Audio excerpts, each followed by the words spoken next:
repping the mysterious ghost mare hat today while out doing disc golf with Bob. I have Best Pony Ghost Mare shirt.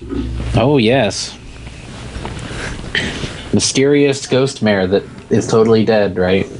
Mysterious ghost mare news. Yep, she's dead. Mysterious Ghost Mare news.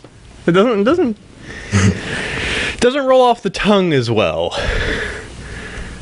All right. Let's see, make sure I have everything. Pull up the drive. Make sure I do my scales. All right. We have so many faces in this show today. Yep. Oh, actually, we should probably make the doc available to everybody with the link. Yes, you go ahead and do that. I'll start the show. Yay. Oh, I like the title this week. That's a good one. That's a good one. Okay, let's do this. We are recording. Hello, everyone, and welcome to Bronyville. This is Bronyville episode number 106, recorded on May 18th, 2013. Hey, I'm your host, Apple Cider. Hello to all you out there that are downloading this, be it if you are downloading this via whatever iTunes aggregator, podcast subscription organizer robot you use. If you are watching this maybe on YouTube, or if you are live on the justin.tv/Bronyville podcast stream that is live at noon Pacific every single week. Again, I am your host, Apple Cider. Hello. My co-host, as always, is the always talented and usually loose cannon Chef Sandy. Kaboom. Something just got broken on his end. I'm just ruining everything forever. Big cannonball of hate just rolling down the road. Kerboom. We have a massive list of guests this week, yes, Sandy. Indeed. I'll let you, because you were trumpet caller supreme to try and get all these faces on here. So go ahead and go through the list. Successful I was. All right, this week we have one heck of a guest list. First of all, we have our returning champion, an extremely British character, Full Papers. Hello, everyone. We have Artist Supreme and really cool gal, Pixel Kitties. Hello. Thanks for having me. We have my evil corporate something weasel, Bob. Nice self-censor. Howdy, guys. So you have two, you have famous and creative people, and then you have the corporate weasel. Yep. We have high-level brony and person who has apparently seen Equestria Girls already from Equestria Daily, Zyro. Howdy. And Zyro's apparently the same person as this next guy, a representative from Derpy Hooves News, Spaz. Nay there. And today we're going to be doing an Equestria Girls Roundtable. Because I guess people are up in hooves, arms, whatever. Yes. They're up in four legs. They don't have arms, they're four legs. All right. So there's our panel today. And so we have one very important thing we have to check up with all of you. I think pretty much all of you have been on the show before, but we just have to do the usual check-in. So let's do this. Full Papers, favorite character, favorite episode? It's still got to be Davenport of Quills and Sofas, who's now got a T-shirt at We Love Fine. Awesome. Favorite episode still has to be Lesson Zero. All right. Pixel Kitties? Of all the love in Equestria, there is only one love that is great and powerful, and that's the love of Trixie. And Magic Duel, for obvious reasons. All right. Yep. Bob? Oh, again, given that my wife has degrees in biology and chemistry and is borderline obsessive-compulsive, I pretty much have to say Twilight, or I won't be welcome in my own house. And I got to say, Magical Mystery Cure kind of edged out Lesson Zero for me. Ooh. Interesting. Yes. Zyro, I just wrote down Spitfire because I know. Yeah. And favorite episode? Wonderbolts Academy. Gotcha. Gotta be that one. I should have just typed it up already. I knew better. Kind of. And Spaz? Actually, all the affection in the world for Derpy, but not the favorite. Pinkie Pie. So, look at that. Chef even had to rewrite it. Oh, I broke the lead. And favorite episode would be A Friend Indeed. All right, let's see. All right. And indeed. Excellent. All right, we did through that in record time with this many participants. That is excellent. That is professional. I know. Borderline professional, right? All right. And let's see. We go into our quick sponsors section. We've got our guys over at We Love Fine with all sorts of fantastic stuff, including lots of really cool designs from none other than Miss Pixel Kitties right here. Yay! And they got some new backpacks with the quote-unquote best pony backpack. Derpy and Pinky and Dr. Hooves and DJ Pone 3 and Dash. And last, I'm pretty sure that the Derpy one's completely sold out. Pre-order, yes, they completely sold out of their $50 Derpy Hug backpacks, and they have to reorder them. But they're really cool. They're $49. No, it's not like anybody actually pays attention or likes that character, you know. I know, right? It's just she's completely offensive. How dare you? Check your privilege. Oh, this is why I have you as a co-host. I love you. And so you could use our coupon code Bronyville10 to get 10% off your order. That'll help cut off a little bit of the shipping. And we know we love shipping around here. Saw that cat coming when these doors open. Yep. All right. Let Bronyville help you with shipping. Yes. And of course, I have to mention Nightmare Night Dallas, aka people keep calling it SandyCon. It's really not just me. We're all working very hard on this. But check out our website at nightmarenights.net. We have most of our guests lined up. Our pre-registration is open. Our room block is open. Help us make a fantastic event and donate a lot of money to sick kids with cancer, because our charity is going to be receiving all of our net is St. Jude Children's Research Hospital. Check it. And I am going to add one more last little sponsor thing I just want to call out here.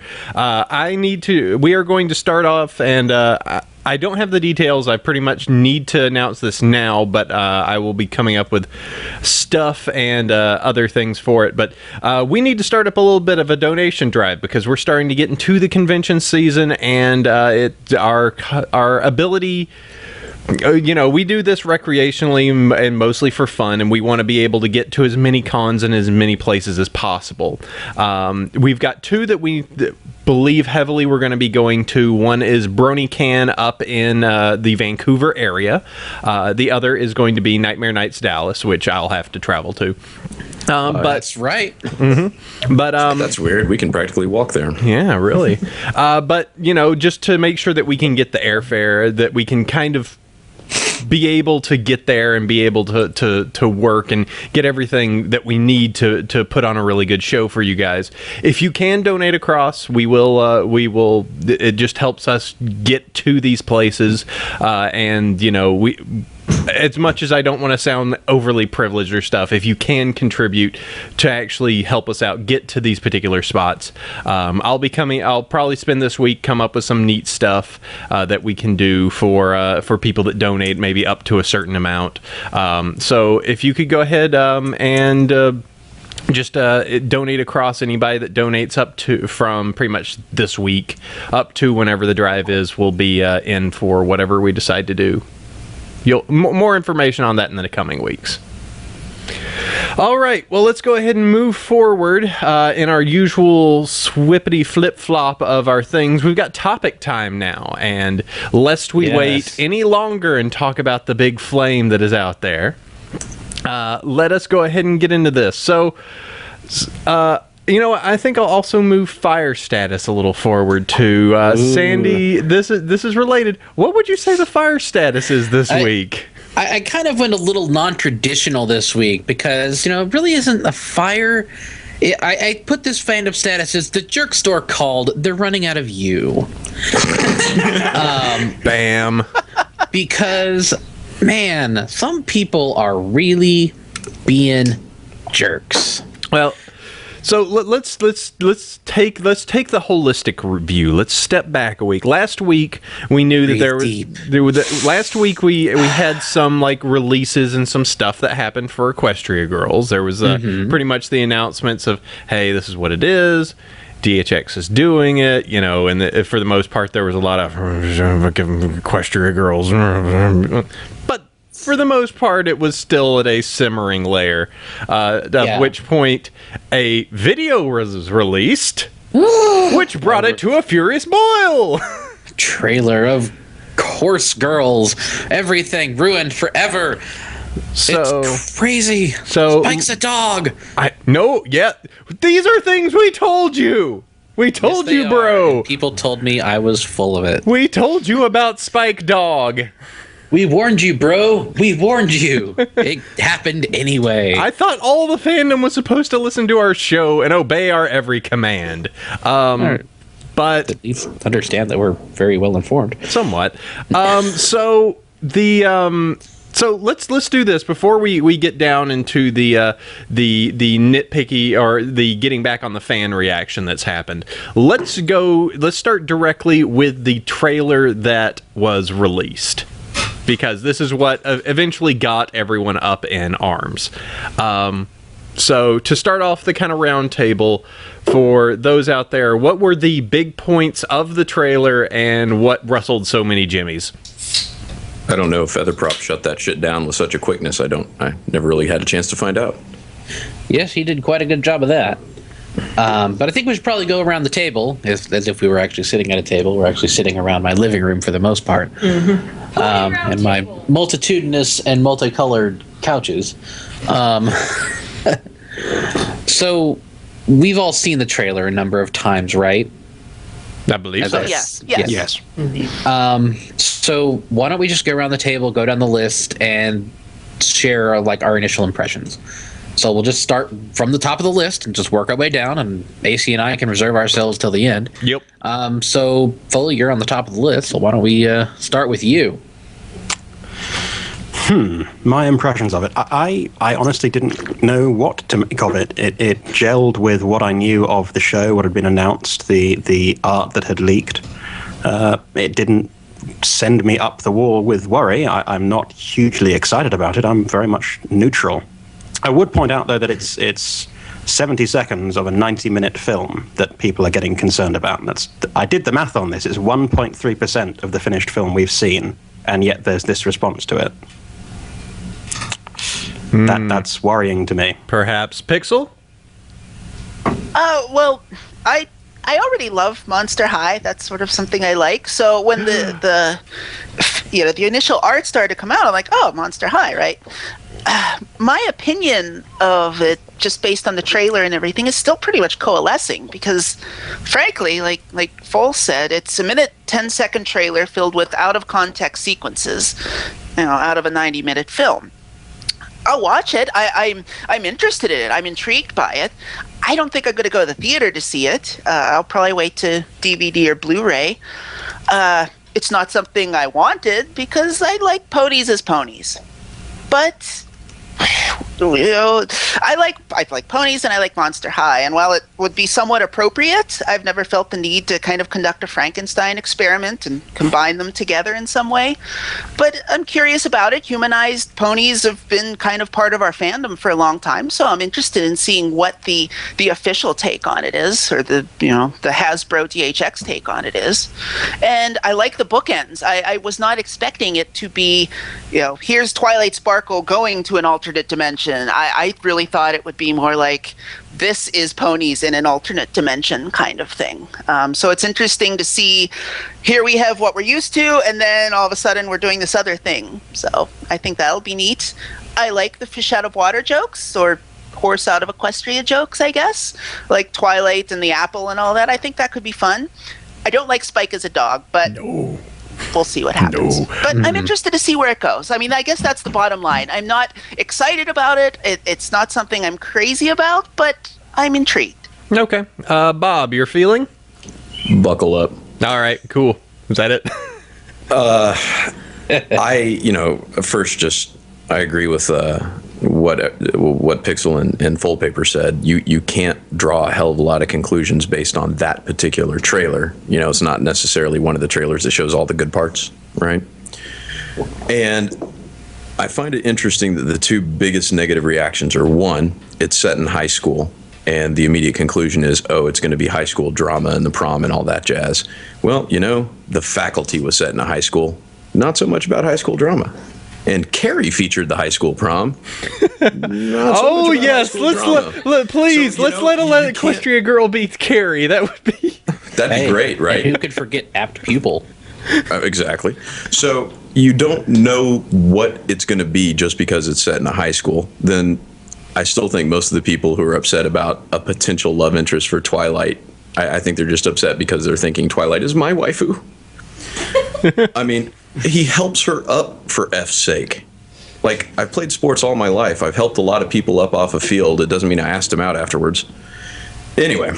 But you know this fandom, if anybody ever makes eye contact, they're immediately in a relationship. I don't know what you're talking about. They're smiling at each other, or they're adversarially interacting. They touched appendages. Oh, man.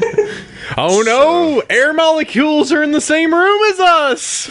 Right. So, yeah. I don't have any conclusions to draw. Like, I have faith in Megan McCarthy. I have faith in, and please, for the love of God, don't immediately make an I believe in Megan McCarthy button. I have faith in Megan. I have faith in Jim. Right? Like, I'm reserving judgment. I can't really conclude that I'm going to want it to see it or not want to see it or what. I'll give it a shot.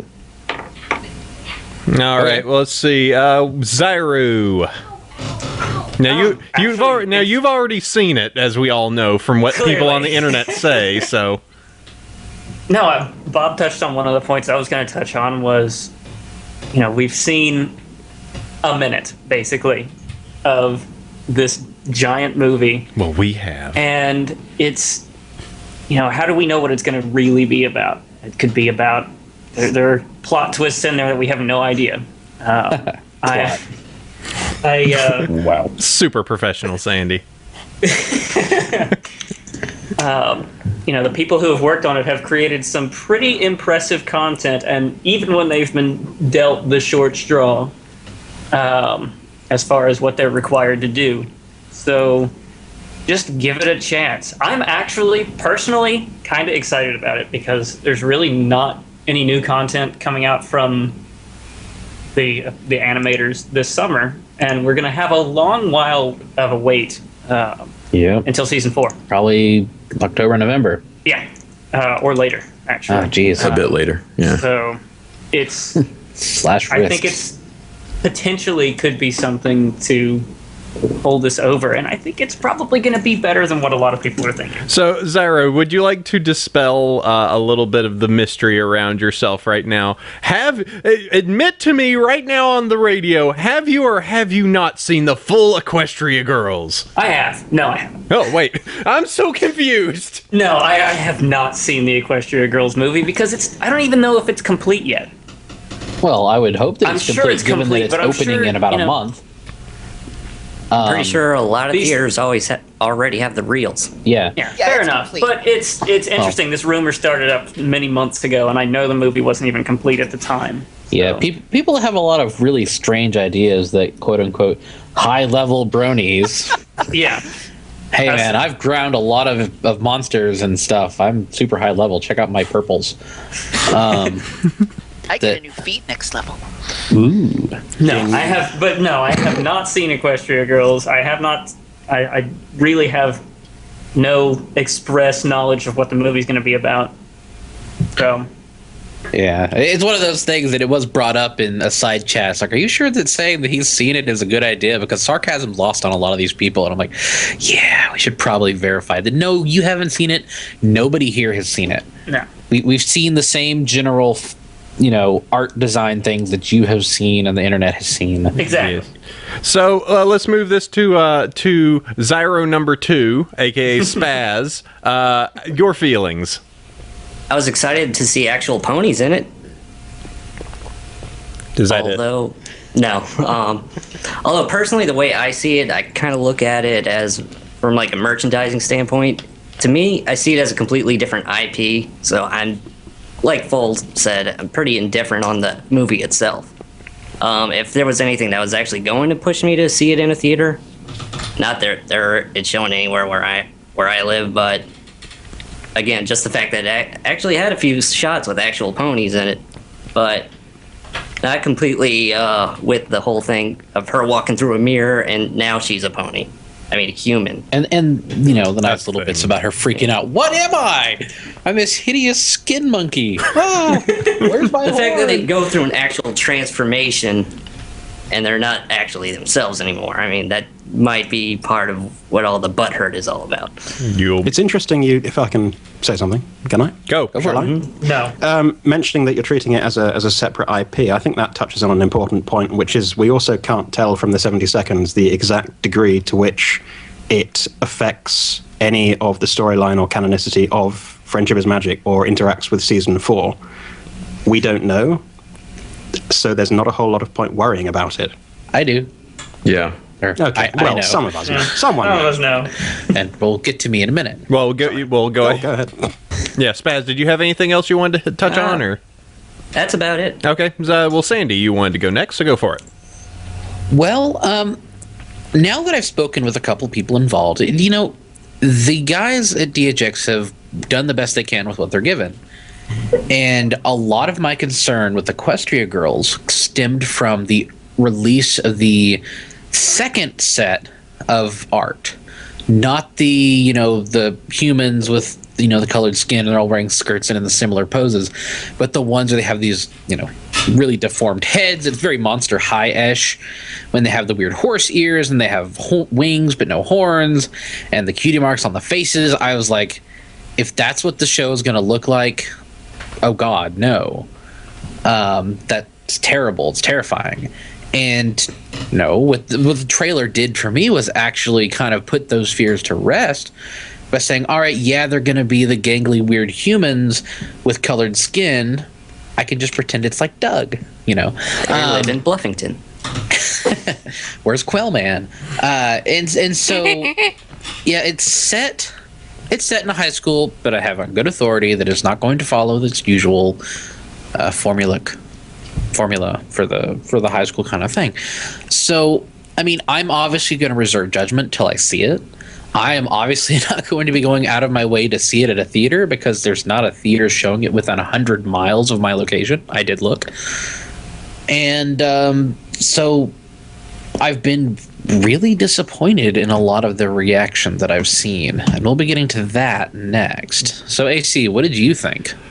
Oh, okay. Well, now, funny enough, I haven't actually seen a lot of the fan reaction. For some reason, I guess I plugged my ears during a lot of that. But the what I thought of the to go through what there was definitely a point where anytime they showed the actual ponies, I was like, "Yay! I'm in a comfort zone." And then they showed the humans, and I'm like, "Boo!" It I don't know. The designs don't do it for me. There were some points that I thought were pretty cool. I thought the CMCs looked really cool. Yeah, Like, they're doing the chicken dance. I know it was. I thought that they looked really neat. I think that I don't know. I always go to the point of going like this entire thing kind of sounds like hey, marketing wants to do this to try and get into this particular market segment, so let's have the people that make that TV show that everyone raves about make a thing that works and goes together with this so that we can then later go, okay, and here's the toys for that thing we did. You know? Yeah, and that's what it is. Everybody needs to remember that Hasbro is a toy company first. They don't do cartoons unless the cartoon is selling a toy for them. They just hired a genius creative team this time around. Yeah, and in the case of ponies, you know, they've certainly succeeded, as the shrine to ponies to my right is that you can attest to. They've certainly sold a lot of little miniatures, that's for certain. And this time around, they're putting it out because they want to launch a new line of dolls that will fit exactly into the Bratz, Monster High, whatever else niche. Yeah. So, let's see. Other things that I think are kind of neat. The villain, I guess you could say. We've had some conversations of the the villain, which is Sunset Shimmer, I guess is what the name's being called. You mean Twilight Sparkle? Yeah, wait, never mind. Same thing. Yeah, all Max spoilers. It's kind of funny because that actually is a pony figurine that is out there, and the back of the box mentions being a student of Celestia at one point. Former student of Celestia. That's already out there. So magical adventures. We're just that's kind of interesting. I don't know. I mean, ultimately, I go back to just being pretty much just like, I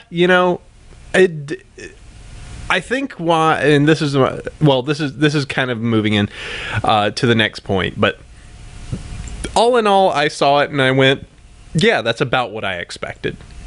Like the entire fact of rare, okay, the one thing that I think could make me just really weirded out is the fact if Spike is a dog and he still has a crush on Rarity, what the crud? like that's just weird. That crossed my mind. She's gonna need a change of boots. No. That was the only thing where I was like, why couldn't Spike have just been another dude? Like, because everything that lives in that library tree is going to have to be turned into a purple dog at some point. Aloysius is next. But I have to wonder. It's just like, well, what do you do with Gilda? Like, what do you do with any of the other like characters that have not specifically been a pony? Steve Magnet. She got expelled before they showed up. Oh yeah. Troublemaker. Got sent to that other school. Alternative school for fighting, right? Yeah. Go to the zoo to see Gilda. That's right. It got real dark in here. I don't know. But what this ultimately is, what this conversation that we just had is us trying to take, here's Equestria Girls, here's what we know about the show, and we have to try and beat understanding of how this can fit into our headcanon. It's well put. It's just, we're going like, well, but, okay, so this is in the continuity, and she goes through a mirror, so if the mirror is that, then what do these things in that world mean? And it's just, it seems like it is us slamming into headcanon over and over, trying to make sense when we have... And does she bring Brad back with her? Brad. I think that is the unspoken question on a great many fans' Yes. minds. And so... Oh, yes, and let's explain Brad real quick, just for those out there that may not know. The nickname Brad is for the orange swoopy blue hair dude that is in the trailer and helps Twilight up, which means there's something there. No, No, to she be fair, hugged him. she also hugs him. Oh no, hugs. Yep. So we've shared our opinions, and obviously those of us here today are not freaking out or flipping out or sending death threats anywhere. Yeah. You weren't. I'm not going to say that death threats have been said. Let's just say that there are some people with some very strong opinions. But I don't think it went that far. I really hope not. Yeah. But when it comes down to it, people have really kind of been behaving badly towards not even the people responsible for animating it, but are not the people responsible for writing it. Like, lots of nonsense back towards DHX. Well, can I say something real quick? Of course. In an ideal situation, we wouldn't even have to clarify this, but this is something I've taken a lot of flack for whenever, not just with this, but whenever I kind of preach moderation and calmness to people. You're so Aristotelian. All of our opinions, wherever they may fall, are not a and I'm speaking of us at the round table right now, but are not a judgment or insult or condescending towards equal or opposite opinions. I've tried my best, and I think we all have, to be measured and polite when discussing this here and outside of this on our websites and Twitter and whatnot. But invariably you get folks who assume that since you're arguing for moderation or consideration, what you actually mean is that their opinion and these feelings they're having about this thing aren't valid, and you're a condescending jerk. And I think most of us are really discussing the hyperbole and the misdirected anger, and like Sandy was just saying, lashing out at people who don't deserve to be lashed out at. But not people who have sincere thoughts and opinions, because we all have those, and we all are thinking different things about this. It's more about dealing with it appropriately, I guess. So let's take this particular, because somehow through everything that's happened here, I guess I plugged my ears during the big harumps that happened. So let's kind of break it down. What were the places that the harumps began, and how did they begin to spread? /MLP. MLP. Done. Yeah. There. Some there, and then some on EQD. There was a little bit on Twitter as well that I saw. Yeah, Yeah. I saw it mostly on Twitter. So that's where I am mostly. The next step of the conversation here is kind of, I know you Pixel and Full Papers have both written a bit on it, and you've done art on it. The fantastic current banner on Equestria Daily is actually an excerpt from the comic you put forth.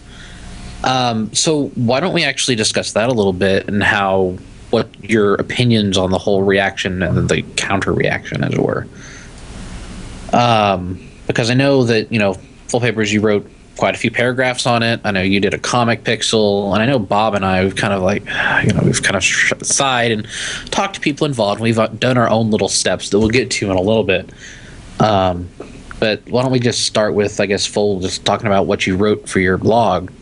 See, I was going to bow to Pixel Kitties and let her go first. Okay, Pixel, you can go first. Yeah. Okay. Well, I tend to think that Rainbow Dash is my personal worst pony. I don't like her character in the fictional Flash animated cartoon about magical talking horses. Now, does that mean that my week is ruined every time there's a Rainbow Dash episode? Or her getting a boyfriend. Or her getting a point, whatever. Should I take it upon myself to insult fans of Rainbow Dash like my wonderful friend Chef Sandy here? Should I lash out on every avenue of social media, No. at THX or the staff, or the amazing Ashley Ball because the amount of dash is too damn high? Certainly, that's no, maybe, no, and no. We are all, for the most part, adults who are fans of a children's show, and I think we, at least for me, and I think a lot of people I talk to, we enjoy it because it makes us feel like kids again. And I like to have faith. I like to have a not insignificant amount of faith that because we can deal with aspects we disagree with, we can act our age and we can show respect to each other. And I think that's where this gets me whenever these drama flare-ups happen. I on Twitter, Twitter is the place where I spend most of my social media time dealing with ponies, that and DeviantArt. And I see so many friends getting upset and mistreating each other and mistreating other people and despairing over something that previously has brought us all so much joy. I keep saying that I'm kind of new to this fandom thing. Before ponies, all I knew about fandoms was what I read online, which wasn't a pretty picture. And, it was like egotistical artists and people enraged by minor stuff and infighting and factions and creepy levels attachment to stuff. Tulpas. It was laughable. It was self-parody.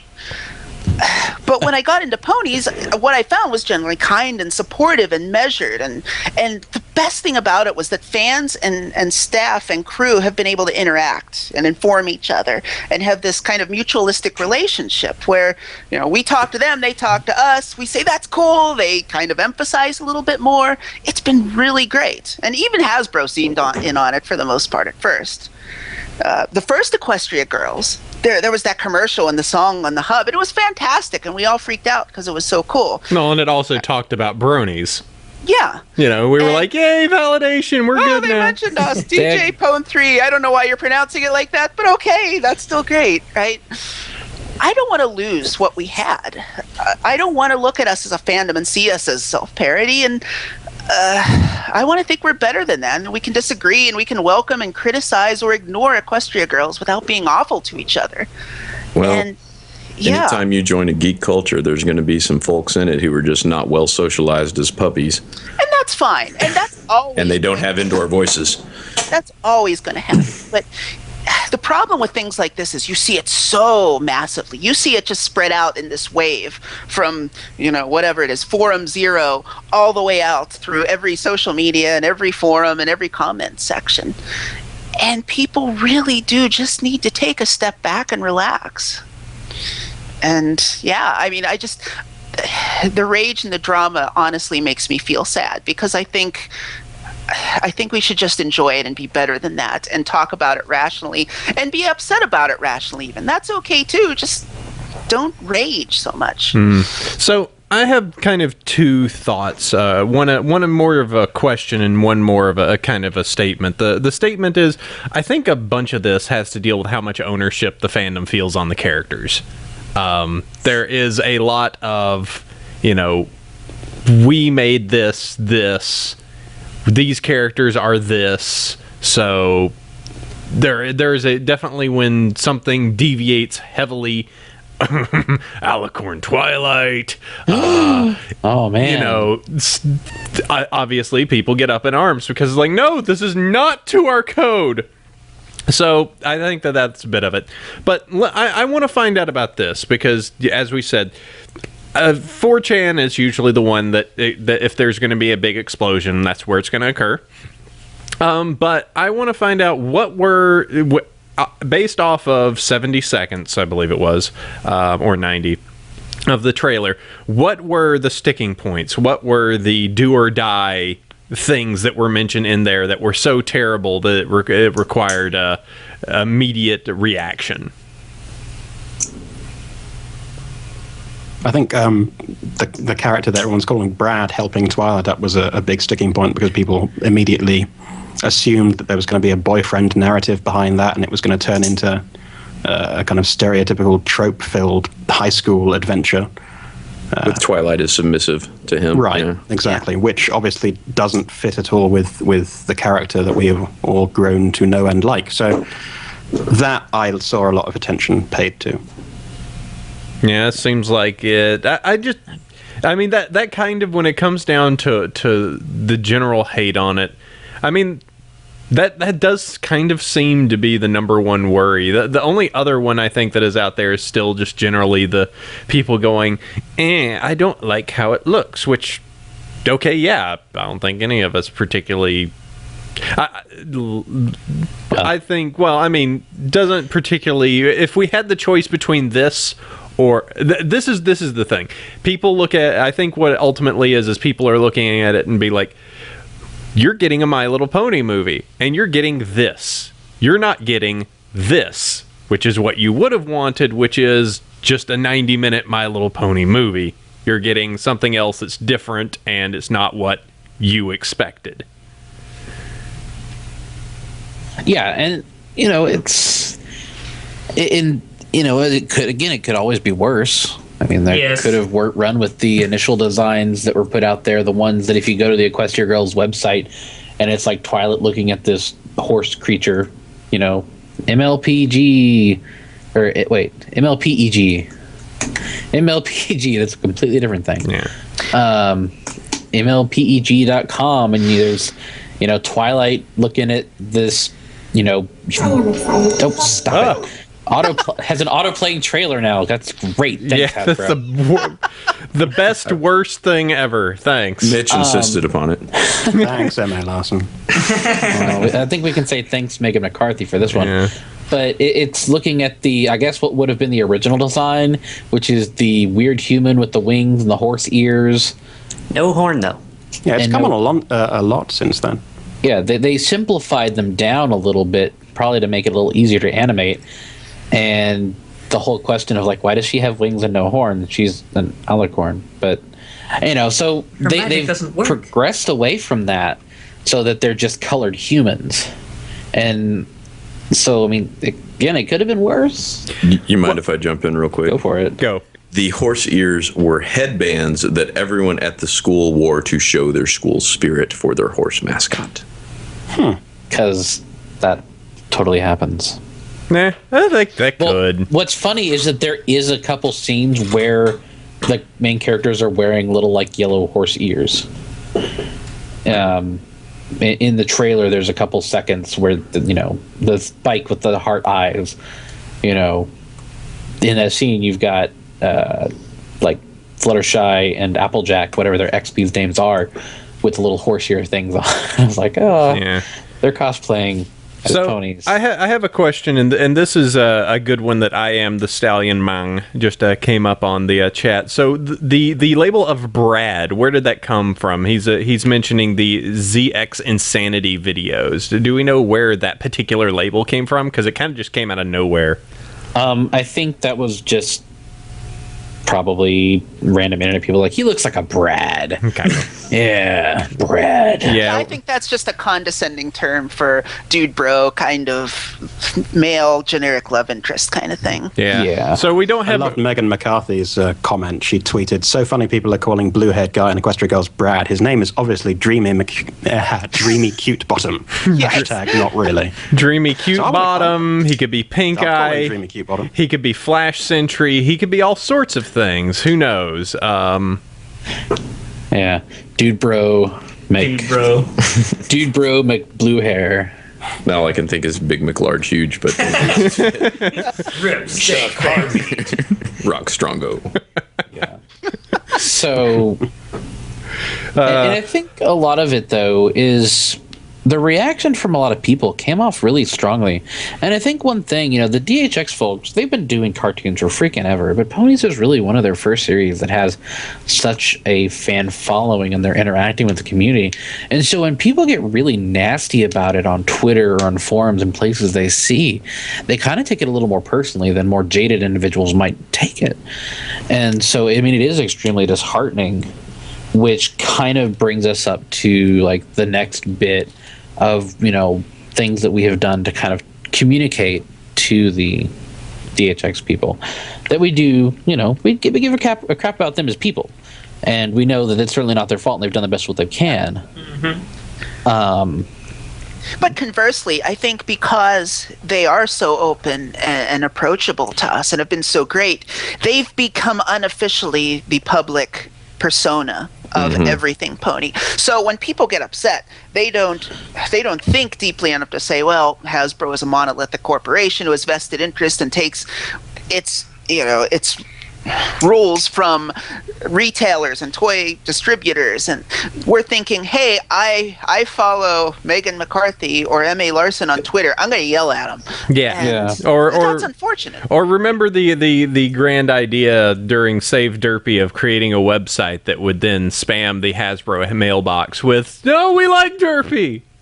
Man, I wonder who that was. Yeah, that wasn't a smart idea, people. So, I mean, and there's been, various gestures from the community. We have our good pal Featherprop, who's in the chat here today with his thank you DHX thing. We'll get to that in a little bit. And those cats over at Nightmare Nights Dallas sent them a nice bouquet. Hooray. The Sunny Skies bouquet. I'll have you I saw that name and I was like, sold. So there was, I think there's one more point I want to pull up, and this was a rumor, so I just want to go ahead and just confirm or deny if anybody has any further information. But I did hear something about during, I guess, the heyday of the Equestria Girls brouhaha. More of a fracas. Of people just like, there are people from DHX that are thinking about leaving because of this. I do know that. I talked to Sibsy Tuesday and just yesterday, and she said, I am allowed to tell you that no one at DHX is quitting over Equestria Girls at all. Full stop. Okay. Yeah. Well, that particular rumor got started where, apparently...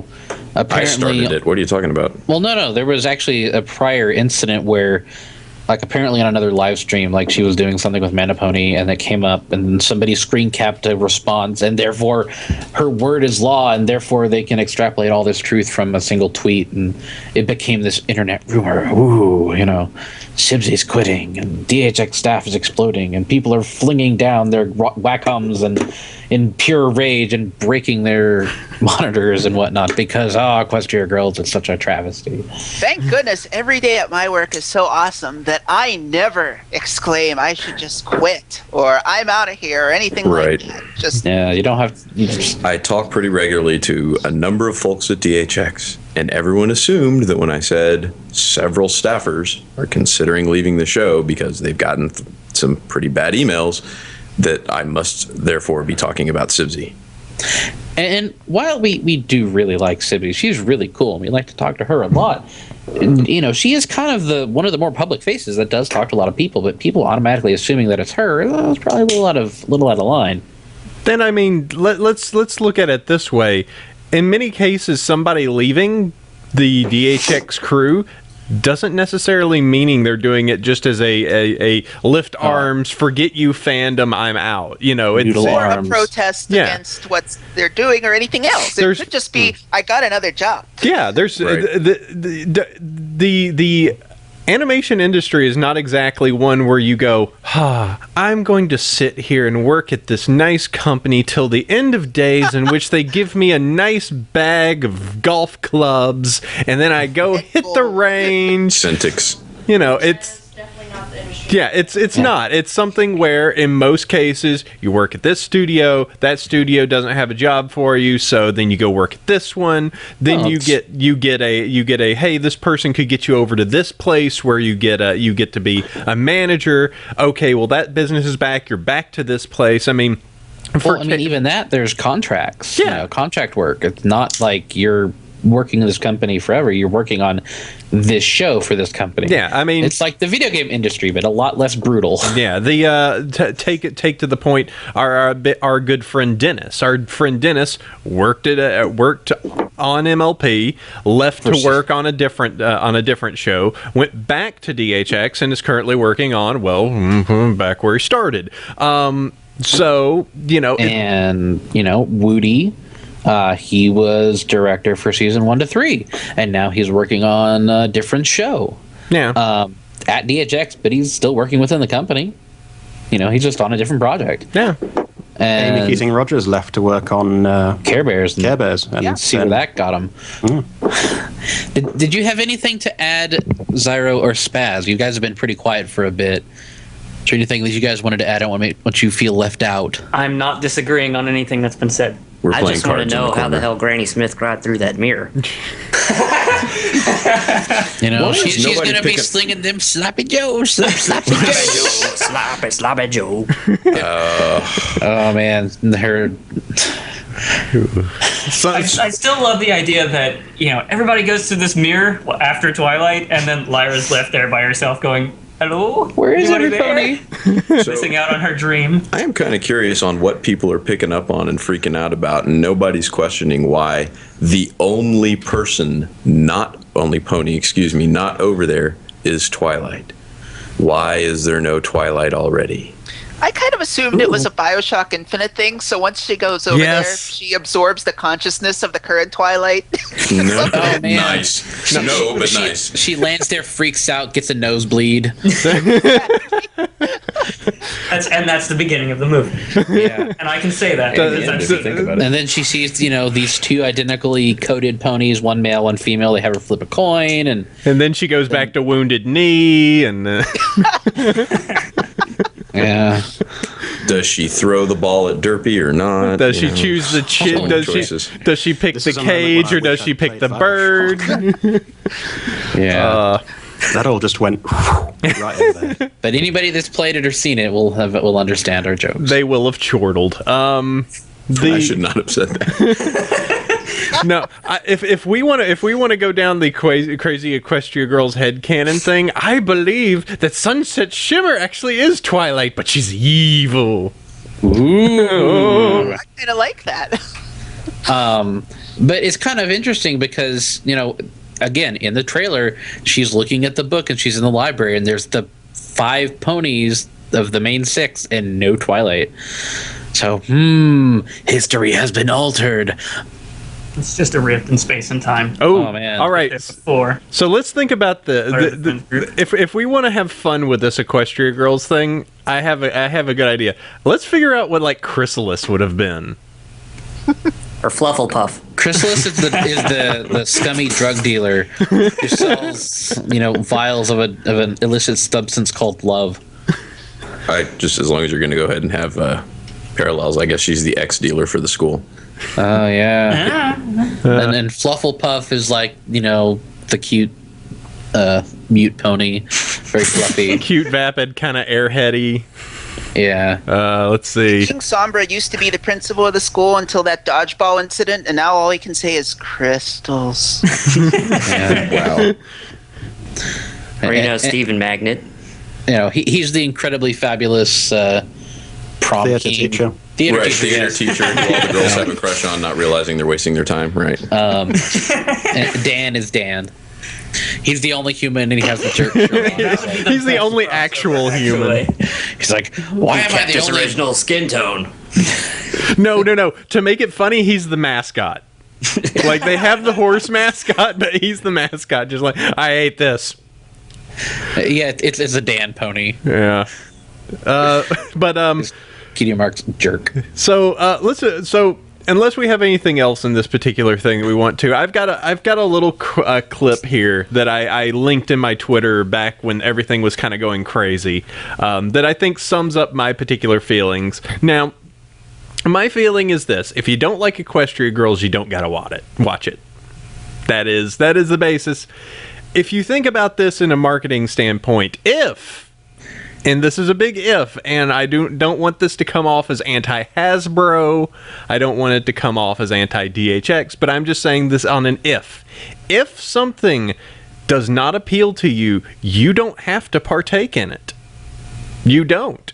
If you don't like Equestria Girls and what you hear about it is not what you're interested in, you don't have to watch it. No. Simply put. Shocking Then you're revelation. not a real brony. What are you talking about? It's amazing. It's this magical thing of Everything has to be catered to us, though. I know. What's up with that? But this is the magical thing. What Hasbro is attempting to do is they're trying to start a new line of toys, line of things that are Equestria Girl. If that idea does not apply to you and you are not interested, well, let this clip play for you. You guys in the stream will hear this, those in the call won't. This is from The Critic, and it's called If the Movie Stinks, Just Don't Go. Are you gonna hold on the stream? And Yeah. until recently, I got Hold on, I'll start it up again since Sandy decided he wanted to be a talkie pants. Fine. Here. I am a movie critic by trade, and until recently, I got paid to tell you people which movies merely stink and which ones you shouldn't screen near an open flame. Well, I'm putting the burden of lousy movies back on you. It's very simple. If you stop going to bad movies, they'll stop making bad movies. Uh-oh, the jig is up. If the movie used to be a TV show, just don't go. After Roman numeral 2, give it a rest. If it's a remake of a classic, rent the classic. So, there you go.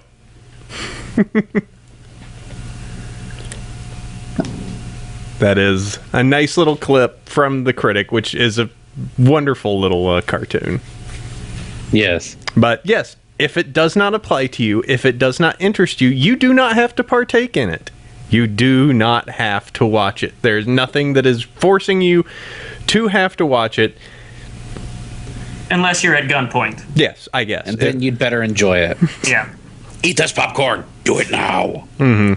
So, that's my particular feeling on it. If you think the movie isn't good and you're not going to like it, then don't watch it. Simply put. Anybody else have anything that they want to add to this before we move along to the other newsy things? Yeah, There's other news? Oh yeah, there's actually other news, and it's actually significantly. This will also be conductive to the roundtable substance because there's going to be opinions up in this. Bitch. Yes, Hey, thanks, Starry. Starry. Watch your language. Hi, Miss Producer Starry. How are you? Keeping the show max professional. Nothing. We think we've covered all the bases we need. Yes. Someone says they reject our common sense and substitute insanity. You are welcome to do that, sir, but only within your sphere of influence. Yeah. Okay, so I didn't play the part of the crazy 4chan crowd. I'll go ahead and do this right now. No! All right. There we go. All right, let's so if that takes next. Yeah, let's do it. News.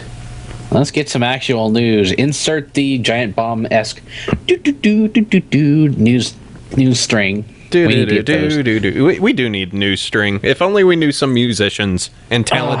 If only we knew talented people. All right. So we have covered the fandom status. We have covered the first little bit, Equestria Girls. Harumph! And now the next little bit of controversy. Oh, I hope your jimmies are ready because they're going to get rustled. Yeah, you thought Equestria Girls had some news this week. Get ready for this. Ooh, Brony documentary to appear on U.S. television. Oh, that's kind of neat. All right. What channel can I find this on?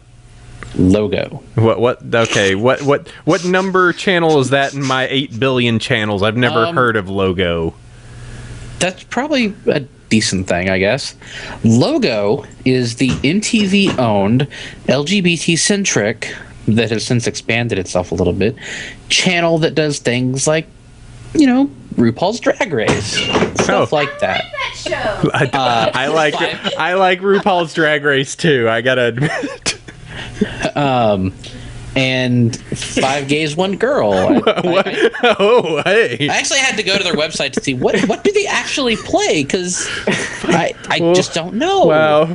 I think I may have seen that video too. Apparently, there's something with Muppets, because I just looked up to the TV their channel, and there's something with Muppets. So, Logo. Felt. And they have Roseanne and RuPaul's Drag Race season 5. Wow, I can watch it all from their channel.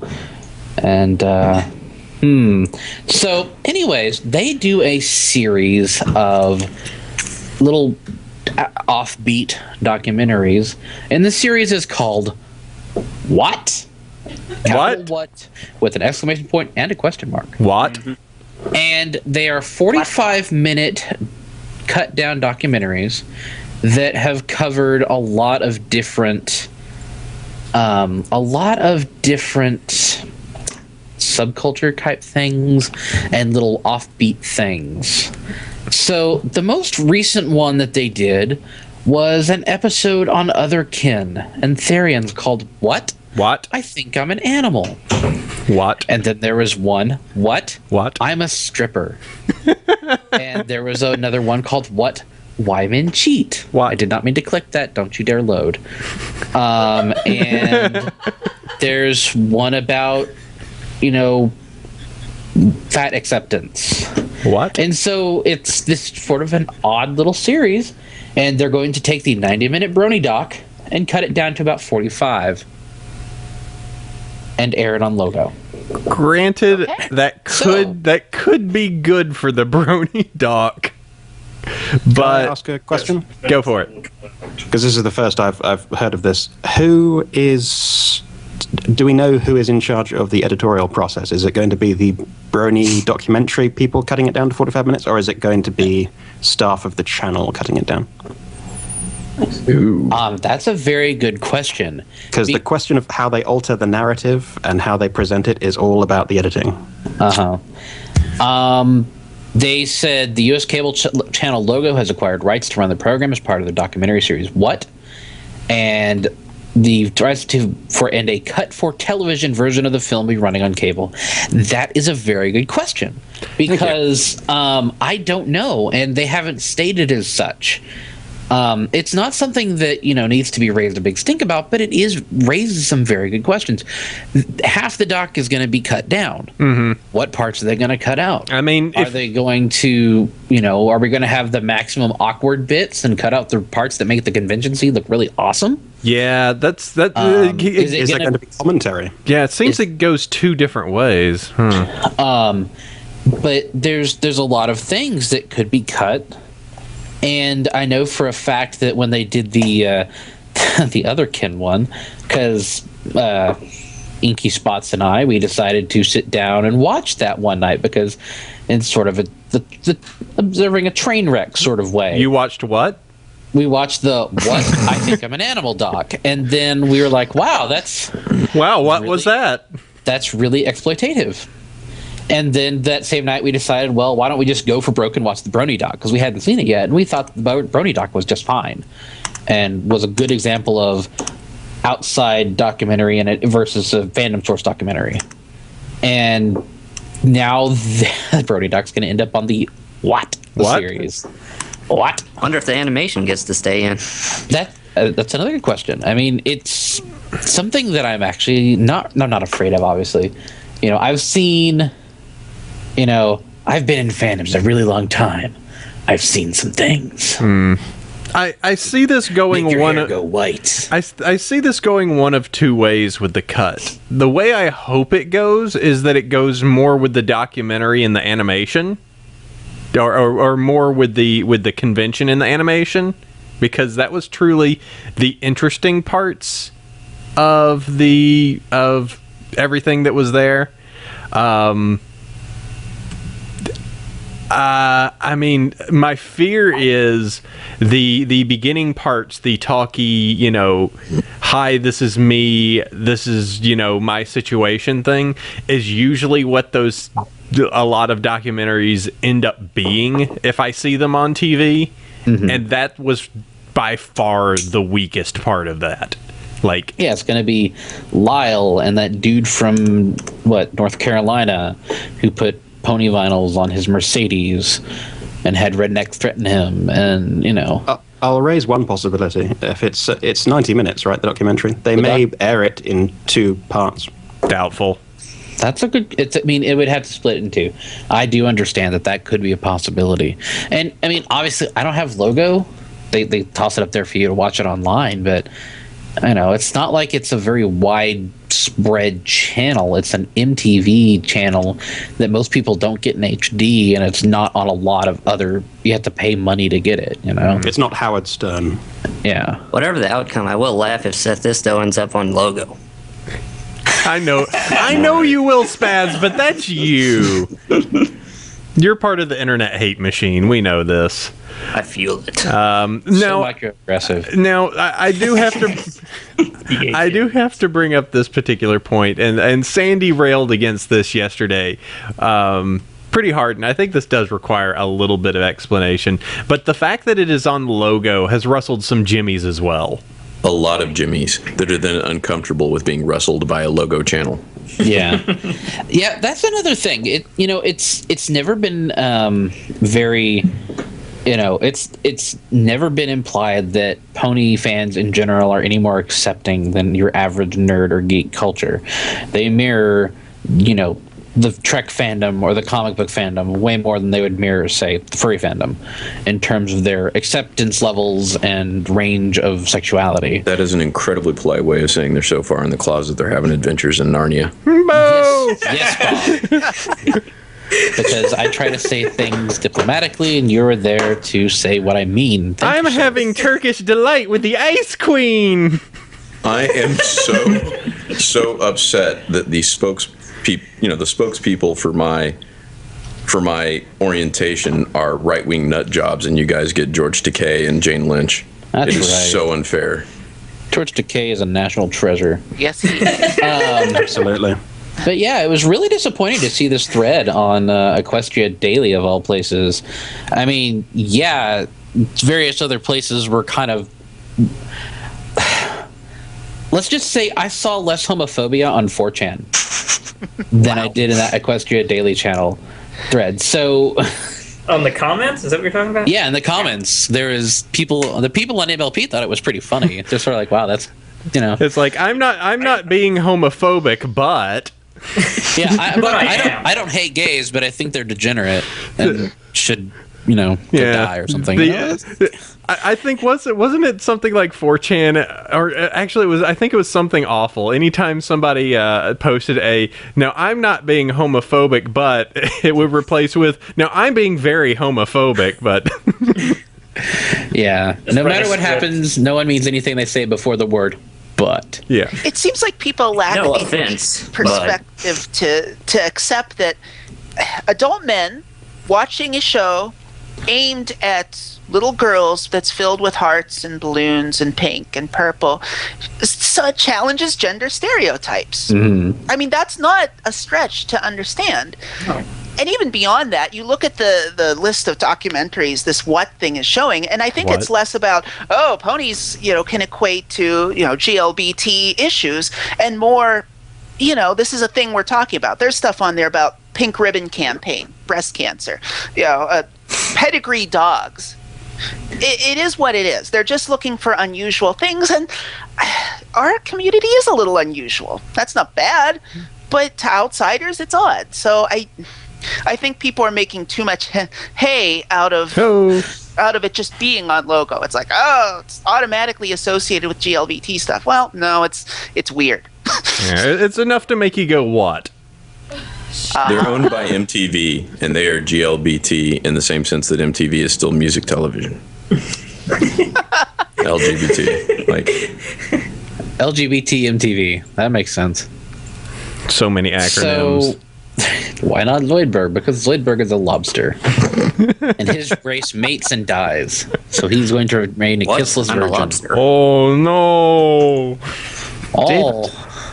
Did the news release, which I again haven't seen, I need to find it. I've missed a lot lately. Mention whether or not this TV deal affects their plans to release it on the festival circuit? Because I thought that was their main sort of avenue for getting it out there. Well, has that plan They changed didn't in mention light of this? anything about that. They've already played it at like the Kansas City Film Festival, I think it was. But I think that's about it. They got their opportunity to show it on a film circuit. People went, huh, and then, I think they're squeezing for pennies at this point. yeah. I mean, it really seems like that. I ultimately, and I have said this before, that with the Brony doc, I think what happened was they were expecting there would be more sold after the fact, but didn't realize, much with a lot of people who do Kickstarters, that the people that are Kickstartering are the people who are going to buy it. Yeah. And then they went, oh, well, we've got all this extra cash. Let's work more on it so that way it will be even better when we go to sell it. And then they go to sell it and nobody wants to buy it. So Because people go, huh. This and isn't move on. DRM'd. yeah, well, to some extent. Yeah. I'm What's that? I more think it was just you sold to the people who are going to buy it as part of the Kickstarter. So my feelings. All right. Well, I think that covers everything on that. How about the next one? We have a thank you DHX. Yes. Goes global. Our good man Featherprop. We've said he's a good man. We'll say it again. He's a good dude. Has he started a bit of a Twitter hashtag that went global here the other day after a brief conversation that spawned off of something I talked with Bob about. And then I called him up and bitched for 20 minutes. That's right. So Featherprop here put forth, and Cal Payne put a pretty good little editorial piece together for Equestria Daily, and it's linked in the show notes, and you can read it. And basically, it was sort of a way for people to say, thanks to the people at DHX who work very hard and work with what they're given to produce the show that we all really enjoy. And Equestria Girls too, which we may or may not enjoy. But it went really, really far, to the point that the official Hasbro My Little Pony channel, and what else was it? Was it the Hub? The Hub, and he was one of Mike Vogel's 2 Follow Fridays on Twitter yesterday. Yeah. So he's certainly gotten a lot of attention, but it was really good that the people at DHX saw this, because we want them to know that they are appreciated, and even in times of everyone's arms going maximum noodle, that we do appreciate them, and we're sorry that there are people among us that are kind of jerks. So anybody have any further commentary on that? I would like to say that this entire room just actually noodle armed. Yes. Well, I mean, you have to. Anytime you say nude alarm, you got to do it. AC, nude alarm. You're on camera. Supposedly Feather Prop, you're working for me, and way to one up the flower arrangement, asshole. I was reading through the hashtag, and there were some amazing stories on there. There was one from a returning soldier from Iraq who mentioned that the show helped him with the issues he was having with PTSD. I mean, that there were tons of these really emphasizing just how meaningful the show has been to people. It was quite touching, and I was also very pleased that there was very little dissent or attempt to hijack the hashtag, because that has happened in the past with similar ones. They've been the target of trolls, whereas this was all just very, very positive. So I'm really pleased it went really far, and I think Featherprop did an awesome job with it. Yes, Featherprop, you are now officially invited into the hashtag Brony Club for those who have been able to make ridiculously popular hashtags. You doubled the membership. Yeah, well, doubled. I think we could technically have Pixel Kitties in it with the thanks M.A. Larson. Yeah, I believe in Emmy Larson. Yeah, that got pretty popular. That was one that kind of got overtaken by some people and trolled a bit. But well, how do you think Save Derpy feels, huh? Somebody was the pink equality one that you did. Oh yeah, that went really far. I still see people using that icon. And blame full papers. Yeah, that's another good one. Yeah, that's a good yes, one. that is a good one. I should rock that one again. So if AC and Pixel, you need 3 more, and you'll join the 5 Timers Club. Yeah, all right. Get on it. See who can do a hashtag hat trick first. Ooh, that's competition now. Just start throwing hashtags. Maybe I don't know. Maybe Flash will be it. I don't know. Flash What Sentry. is Flash Sentry? I like that hashtag. What is Flash Sentry? What is Flash Sentry? Yep. Okay, so yeah, very cool on that. As for other news, congratulations. Stuff's pretty small and far less controversial. My Little Pony Season 1's finally available to our friends in Germany, legally at least. Let's make that controversial. They shouldn't be allowed to have My Little Pony. How dare! Don't you know what they've done? Love and friendship. Much Don't love listen to them. him. I love German. Starry loves German too. Yes, we know you love German, Starry. Streusel! Yes. And see, IDW has released the covers and synopsis for Fim 10 and Micro Series 7. Is that the one with the Transformer on the front? No, that's actually the Pinkie Pie micro that's coming out here in, I think, a week. Oh, right. That there's a special convention version that is Pinkie Pie dressed up as Optimus Prime in the hand of Optimus Prime, looking confused. Which I think is a fantastic special edition cover that will be very, very expensive if you want to acquire it later. It's so bad. So Micro Series 7, the CMC find themselves a new creature and friends. They're probably running around with a changeling, who knows. But the CMC are getting themselves a Micro Series, which is great.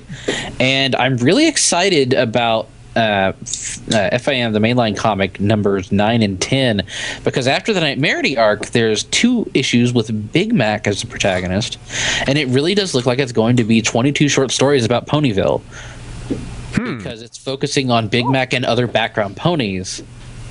And it's like, and the synopsis for 10 is: the trials and tribulations of Big Mac continue. His epic journey continues as Big Mac must come face to face with some of the most unique citizens of Ponyville. Drama, revelations, dancing. This one's got it all. And on the cover, they've got Berry Punch, aka Pinot Noir, and Bon Bon, and Rose Luck, and Colgate, and Lyra, and Derpy, and the Doctor, and Octavia, and Final Scratch, and Carrot Top. No Davenport? No Davenport. I'm afraid that his quills and sofas are just not wacky enough. He's a very solid pony. Crushed. I also really love the CMC cover. Like that is a gorgeous, cute ass cover. Yes, they're like, we're happy little ponies on an adventure, yay! And they got the little capes. Big Mac reading The Catcher in the Apples. Nice, and he's got the Apple Bloom's reading comic. It's Smarty Pants sitting inside of the tree. Yeah. It's officially stole Smarty Pants. Yep. Hey, he has it because reasons. And the last little bit is also really cool. Daniel Ingram and Stephen Andrews are nominated for Leo Awards, which is a award for the Motion Picture Arts and Sciences Foundation of British Columbia. Daniel Ingram was nominated for his work on Magical Mystery Cure. Well, actually, Daniel Ingram and Stefan Andrews. Best Musical Score in an Animated Program or Series for Magical Mystery Cure. And Best Overall Sound and Animation Program or Series include Marcel Deperol, Todd Araki, Jason Friderson, Adam Giel for their work in Sleepless in Ponyville. So it is cool to see that people working on our favorite show, probably favorite show we like a lot, are getting actual recognition for the hard work that they do. Yay. Because Magical Mystery Cure, should have been 2 episodes, but they did the best they could with it, and the 9 songs or whatever in it were really good for the most part. And that's it for the news. Yay. Yay. Huzzah. Episode discussion time. New fake episode discussion time. Fake episode discussion. Vaguely Just disturbing. titled Rarity. In the basement of the Carousel Boutique, plastic mannequins begin to attack Rarity. A mysterious stallion known as the Doctor rescues her, and they flee the building. The next day, Rarity and Applejack visit a cult named Tinfoil Chapeau, who runs a conspiracy theory magazine about the stallion, fitting the Doctor's description, who has appeared throughout history. While Rarity is talking to Tinfoil, Applejack is kidnapped and replaced with a plastic duplicate. Rarity meets the Doctor again, where he reveals Applejack to be an Auton, and he and Rarity locate the shadow consciousness which controls the Autons, the Canterlot Eye. At this point, Autons become alive everywhere, mainly mannequins, and start attacking ponies. Rarity saves the Doctor, Applejack, and many others the Autons have been attacking. She decides against traveling with the Doctor through time and space in his TARDIS. He shrugs, and before the end of the episode, a particular gray Pegasus mare is seen joining him as the TARDIS disappears. This is what happens when there's too long a gap between new Doctor Who episodes, isn't it? Yes. And Pony.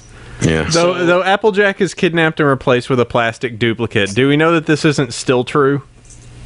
No, because it's in the episode she's rescued. I do want to say that Doctor Who's was one of the first fandom-created things that I came across when I was starting to get involved in Pony, and that's one of the things that sold me on the fandom. I'm like, wow, a Doctor Who crossover. This is fantastic. Second or third one that the artist latched onto, too. Yep. Yeah, I guess first was Derpy. Berry Punch.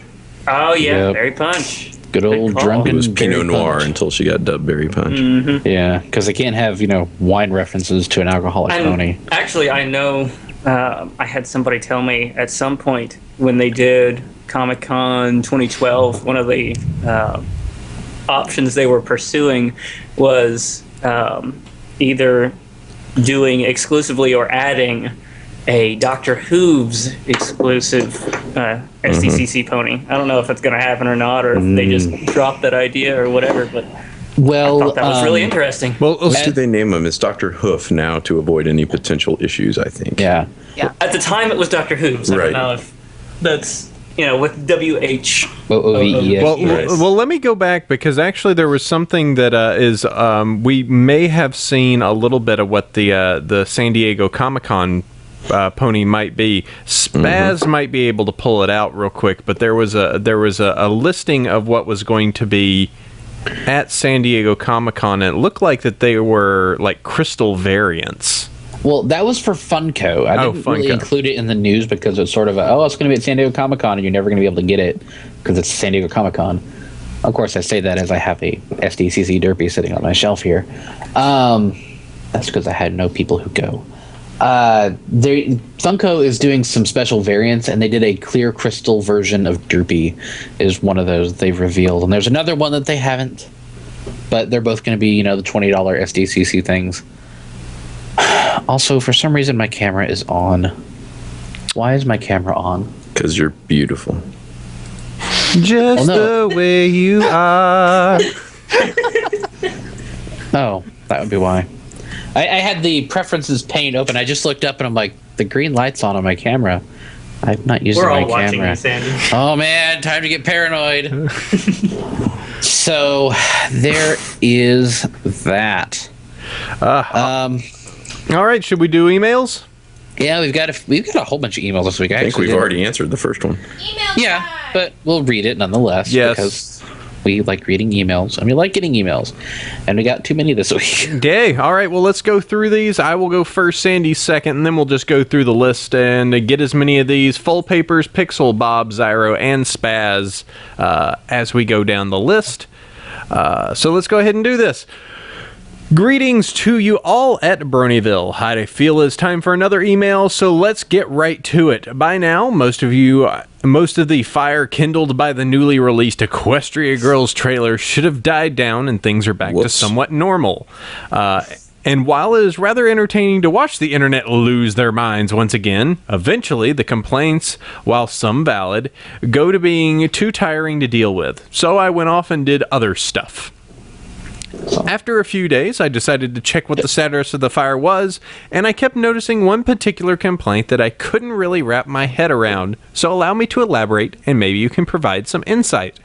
There seems to be some rather strong discontent with the blue-haired individuals seen for only 1 second and whom Twilight embraces briefly. Whoa. People seem to be up in arms as this could mean a potential love interest, which I see a lot of fans saying this is a rather bad thing. However, my issue is that people are jumping to the conclusion that we will be a love interest, and there's little evidence to suggest it. The hug doesn't mean anything, since he was taken aback by it. It doesn't any different from what I would do to my friends if they had helped me with something. I feel that people already believing to take the. I believe that people are already believing it to take the route because it would be standard for a girl-centric high school setting. But who knows? This high school setting was my life as a teenage robot. Let's see. This might break tradition, but I'm not well versed in this kind of show. Last show I watched with a high school setting was My Life as a Teenage Robot, which was very enjoyable. Never thought a fandom who would have no problem shipping two characters who appear to be at the screen at the same time for a nanosecond would have a different opinion for a pairing with slightly more meat to it. Am I just a little naive due to my inexperience with this genre, or am I right to groan that people are jumping the gun once again? Would the opinion be the same if the same thing occurred back in Equestria and in their pony forms? Anyway, sorry for the wall of text. I just wanted to get your opinion on the matter. Keep up the excellent work. Umastaf. Optional section, favorite characters Rarity and Sweetie Belle, favorite episode Pony Confidential, favorite fic is Arrow 18 Mission Log Lone Ranger. Yep. But don't you know that if they hug or if their hooves touch, they hug. That means that, let's see, lots of ponies have hugged on the show. And at the end of show up on the same screen. Should I be worried about all the people that hug my wife hello? Oh man. Well, then there was that one I think I've hugged you a few times, the Sandy. Crystal Empire episode when they have the song at the end and Rarity puts her hoof on Twilight. Oh my gosh. Contact. Oh man, and then like Rainbow Dash and Fluttershy have hugged. Matter of fact, if you remember the second episode, there was a group hug. They all love they all love all of them. This is getting really weird.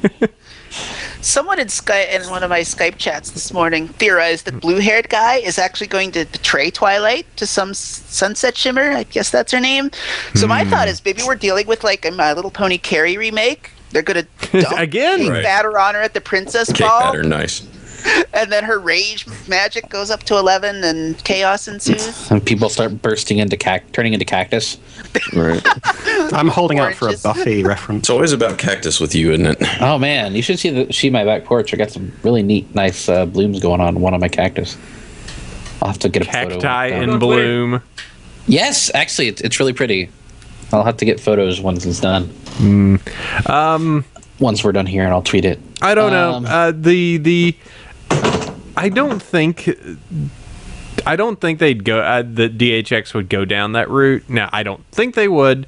It all depends on what Hasbro ultimately wants them to do.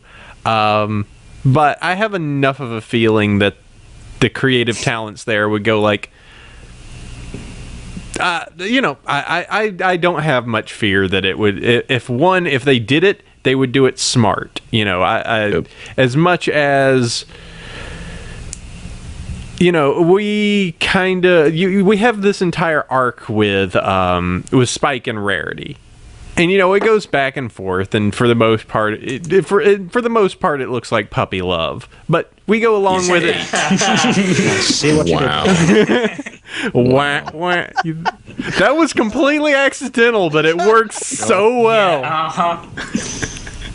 Wah, wah. But puppy love, great. But if you look at it, it works kind of well, and especially if you add on to like the recent story arc in the comic, which we also need to talk about because the recent comic got released this week. So much happened this week. Oh man, Nightmarity. Yeah. And then Spike's trying to say that he loves Rarity. Oh my gosh, interspecies. Yeah. Weird. He's emotionally 8. She's 18, 19. So, She's they actually more like deal with 27. it tastefully. Yeah, I think she's older. Yeah, pretty much. Let's fight about it. I'm quoting Ms. Faust. Yes. Yeah, but we won't say much besides Nightmarity, but yeah. Go read the comic. It's really good. My waifu's gone all dark. I know. She's the background on my phone now. The last page. Oh man, I can't deal with this. That face. I can't make fun of Rainbow Dash anymore because he likes Rarity. I like them both, but I like Rarity more. This doesn't work. You can totally make fun of both of them at the same time. I kind of like Rarity, just Rainbow Dash. Rainbow Dash. Though I do enjoy the fact that Sandy did upgrade his favorite pony finally. The training wheels are off. Yeah, people are like, "Oh, you finally upgraded past the trainer pony." Yeah, thanks. Only took you 3. So many of the bronies I've talked to, his favorite character is a loudmouth athlete. Because there's not very many athletes in the Brony community. Right. Just saying. I went to school with all these guys, All right. Well, I mean, yeah, I think we've kind of covered everything on blue-haired guy that may or may not be any sort of names, including blue-haired guy, Flash Sentry, or Brad. So I kind of assumed she mistook him for her brother. I know. That was kind of what I was wondering. Is just like, could it just not be Shining Armor? Right. There's a little bit of similarity there. I just dropped the link in the Skype chat, guys. It's really, yeah. There write a bunch of songs. There was like a joke or a comic that someone did, which was like she comes back and she's just like, oh, I met this great guy while I was in the human world, and he's orange, he's got these blue hair, and then it turns out he's like the captain of the guard, and it's just like, okay, this is kind of creepy. What is it with the princesses getting with the there? And then it turns out that it was Wizard of Oz ending all along. Oh, nice. So let's move on to the next email. Yep. Because unless anybody else has anything to say. Thank you. Thank you, Spaz. That's all I needed. Hey, I like that you knew it was Spaz. Well, he's the only one that's busted I'm the only out one that plays WAV files over Skype. You know that. The soundboard. And the fact that was all we ever heard at Unicon was his damn phone just Twiley. And where's my money? Well, shh. All right. Hey, Apple Cider Chef Sandy and your stable of guest ponies. And we have a full stable today. I had to let you know of the terror I just saw. My husband and I went to see The Great Gatsby at our date tonight. And then That's not the terror. That's not the terror. Should be. It should be. But in the pre-trailer trailers, a.k.a. commercials, there was a full-on Equestria Girls commercial. Just saying. I'm being open, tolerant. It was so weird to see this concept kind of are ponies, but kind of not. The only saving grace was getting to see the ponies in pony form on the big screen. Okay, thanks. Y'all have read 2 of my emails thus far. It's been awesome each time. Thank you. Best pony is Twilight. Best episode, still sticking it with Read and Weep. My slippers. And random, I tracked down the Polar Bear Cafe. I don't know what the reference is there. Oh, the Polar Bear Cafe is an awesome anime. Ah, okay. Well, not an anime chick, but this is hilarious. Okay. Thank you for informing me, AC, because I certainly don't. Listen, let me sell you on the Polar Bear Cafe, all right? All right. The Polar Bear Cafe features a lazy panda who needs to get a job. So the lazy panda tries to figure out where he can gets a job, has some problems trying to find a job because he's a lazy panda. So eventually he finds this cafe that's owned by a polar bear and a penguin. And he gets a job there. They're coming for you. Yeah. That sounds amazing. Now, the best thing about this world is the fact that there are animals and humans just kind of living together, but none of them really care.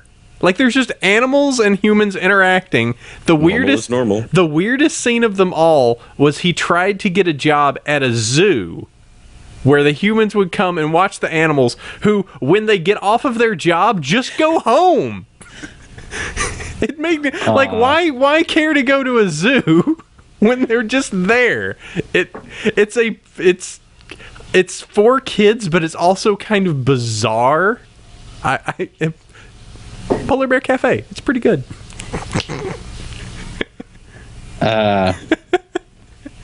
Wow. So I'm just gonna have to drop this. And his mom attacks him with a vacuum cleaner. That happens a lot too. His panda mom attacks him with a vacuum cleaner.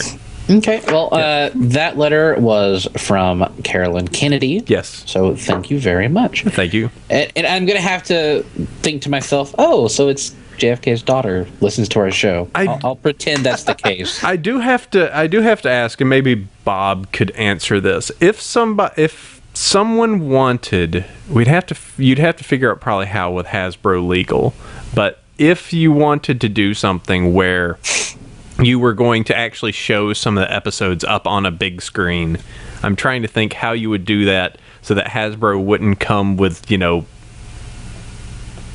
That's really easy. How?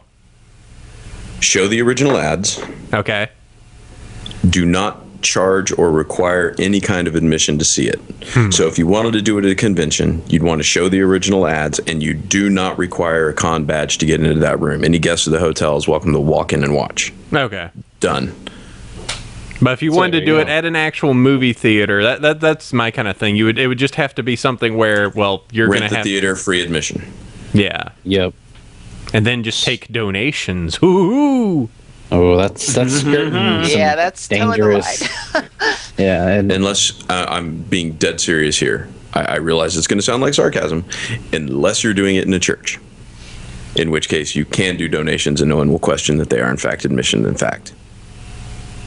Well, I'm afraid that most of us, if we step foot in a church, might well catch fire. So, obviously, time to start a church. You say to the guy wearing the atheist softball team jersey in your house. The left behind, by the way. Yes. All right. So that email.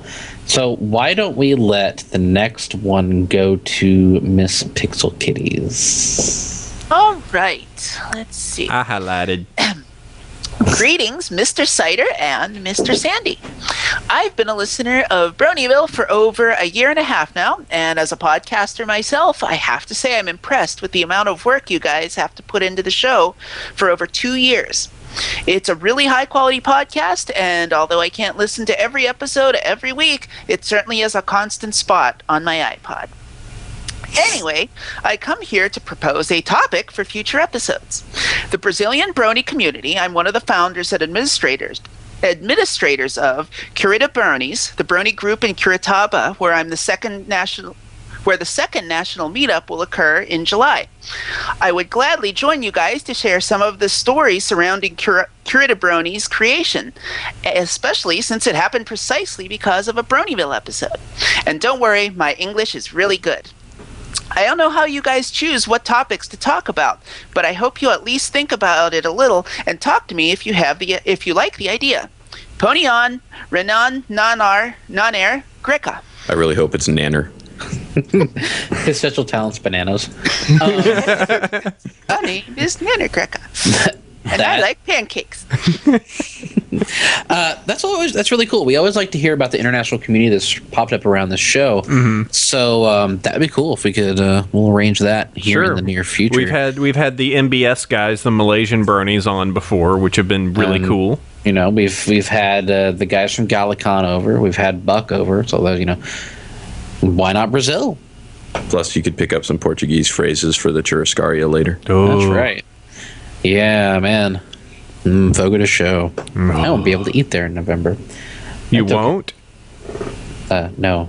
Why Bob, not? Bob will be our representative there. I'll eat for both of us, baby. Yep. If I don't have the meat sweats by the time we walk out of there, The meat consider it faucet. a full loss. Oh, the meat faucet. It's so wondrous. Yeah, and that's the deal, right? Our special, our deal at Nightmare Nights, the Celestial sponsor, part of it is a 1-to-1 dinner on Saturday at Fogo de Show, which is a Brazilian churrascaria. Meat faucet. Yes, let me sell this to anyone. Let me sell this to anyone that doesn't know what those are. So what they do is you get this little round, or at least when I've gone to it, this little coaster. Red means nobody bothers you. Maybe some glass refills, but fine. But then you flip it to green, and these people with these massive skewers of meat just come by and be like, "This is the house sirloin." Chop, huge piece. And they just keep going. It's like an all-you-can-eat buffet, but they just bring it to your table. The worst thing you can do is eat a salad. Don't go to the salad bar. You're a fool. I've lived in apartments smaller than the salad bar there. Yeah, and if you don't eat meat, then well, churrascaria might be a little weird for you to go to, but they do have a fantastic salad bar as well. It is. But that is going to be our super exclusive 1-to-1 dinner with the Celestial sponsors. Any guests? How many are left? There are four of those left. Am I already on that list, Sandy? Do you have $500, AC? Oh, geez. It is That'll very be the expensive. next Bronyville fundraising campaign. That is the thing. It is a very expensive ticket, but it is very worth it. Front row seating, a shirt, custom badge, all the stuff you get, guaranteed entry into all the panels, and you get to go to Fogo de Show and sit and talk more or less 1-to-1 with the guests, all 8 of them, and the 8th one's still a secret. Oh, okay. Or 9, depending on what happens here shortly. Yeah, we'll see. So the guest is you. Sure, Scaria. You should totally look into that, because if you totally want to eat a huge pile of steak with, Sibsy And quail and lamb and chicken. Oh, the wine marinated chicken's the best. Well, I don't know. Everything there is kind of the best. Yeah. Beef heart's a little weird. There's that. Yeah, it's going to be all the show guests and an equal number or slightly less number of the people with the special tickets. Okay, so at this point, Pixel has read. Let's get full paper. You can read this next one. I would totally give the last one to full paper since it begins with the dropped H. Okay, so yes, we'll give that one to full papers. So unfortunately, we only have one email. Which one of you would like to read it, Spaz or Zyro? I think I'm the only one here that doesn't have a computer in Well, front of we have 2. Oh, that would be very hard for you to read an email, wouldn't it? Yeah, we actually have 2 because one is LOLO and the other one is greetings. So there's 2 before the last one. Oh, my mistake. And come here. I got a lap. Sweet. Yeah. That's Laps. on the other end of the radio. I think that probably sounded a little. Hey, Does it? Because Bob has 1 lap to give. I was going to be a Santa. All right. The highlighted But the one, parole officer thought it would be a bad idea, yeah. All right. Let's do... Fun. Greetings, Sound it out. Bronyvillians. Yes, let's do this. I've been waiting to contribute to the fandom for a while, but we have the classic problem of not knowing what to do. Visual artists, musicians, and coders all have fairly straightforward direction for contributors. However, my craft is not exactly something people associate with the arts. I'm one of the IEEE bronies. In fact, tomorrow is my graduation ceremony from the Associate's program in the Science of Electrical Engineering At Technology. least you're employable. Woohoo! Yes. I could code to contribute to a game or application, but I really want to make something physical. The best idea I've come up with so far was making a custom pony walk and talk. But that seems kind of lame after working on building an EEG. I want to do something with more finesse. Plus, I don't feel I could adequately do that without either an unsightly mess outside it, or rather expensive resources. I want to share with the fandom that engineers aren't just nerds or a class in TF2, but are creative too. Love your show, and AC is right. Twilight is best pony. Long live Nerd Princess. Yup. Sincerely, Circuit Spark. I was an engineer for all of a year. How'd that go? Not well. I posted a 32 in my honors physics for engineers class, which curved to a B+. Not bad. Not a good sign. Let's see. Is it bad that my first thought about what they could do, I was trying to think of like unique things, and the immediate first thing is the setting up the Christmas lights so that it does some sort of weird light display. You remember those? Christmas would come around and somebody would do the like light displays that flash and do all the different lights. They could just do some music? Yeah, to the music and do the equestrian version. Yeah, That'd be cool. yeah. But it sounds like they want to do something a little bit different.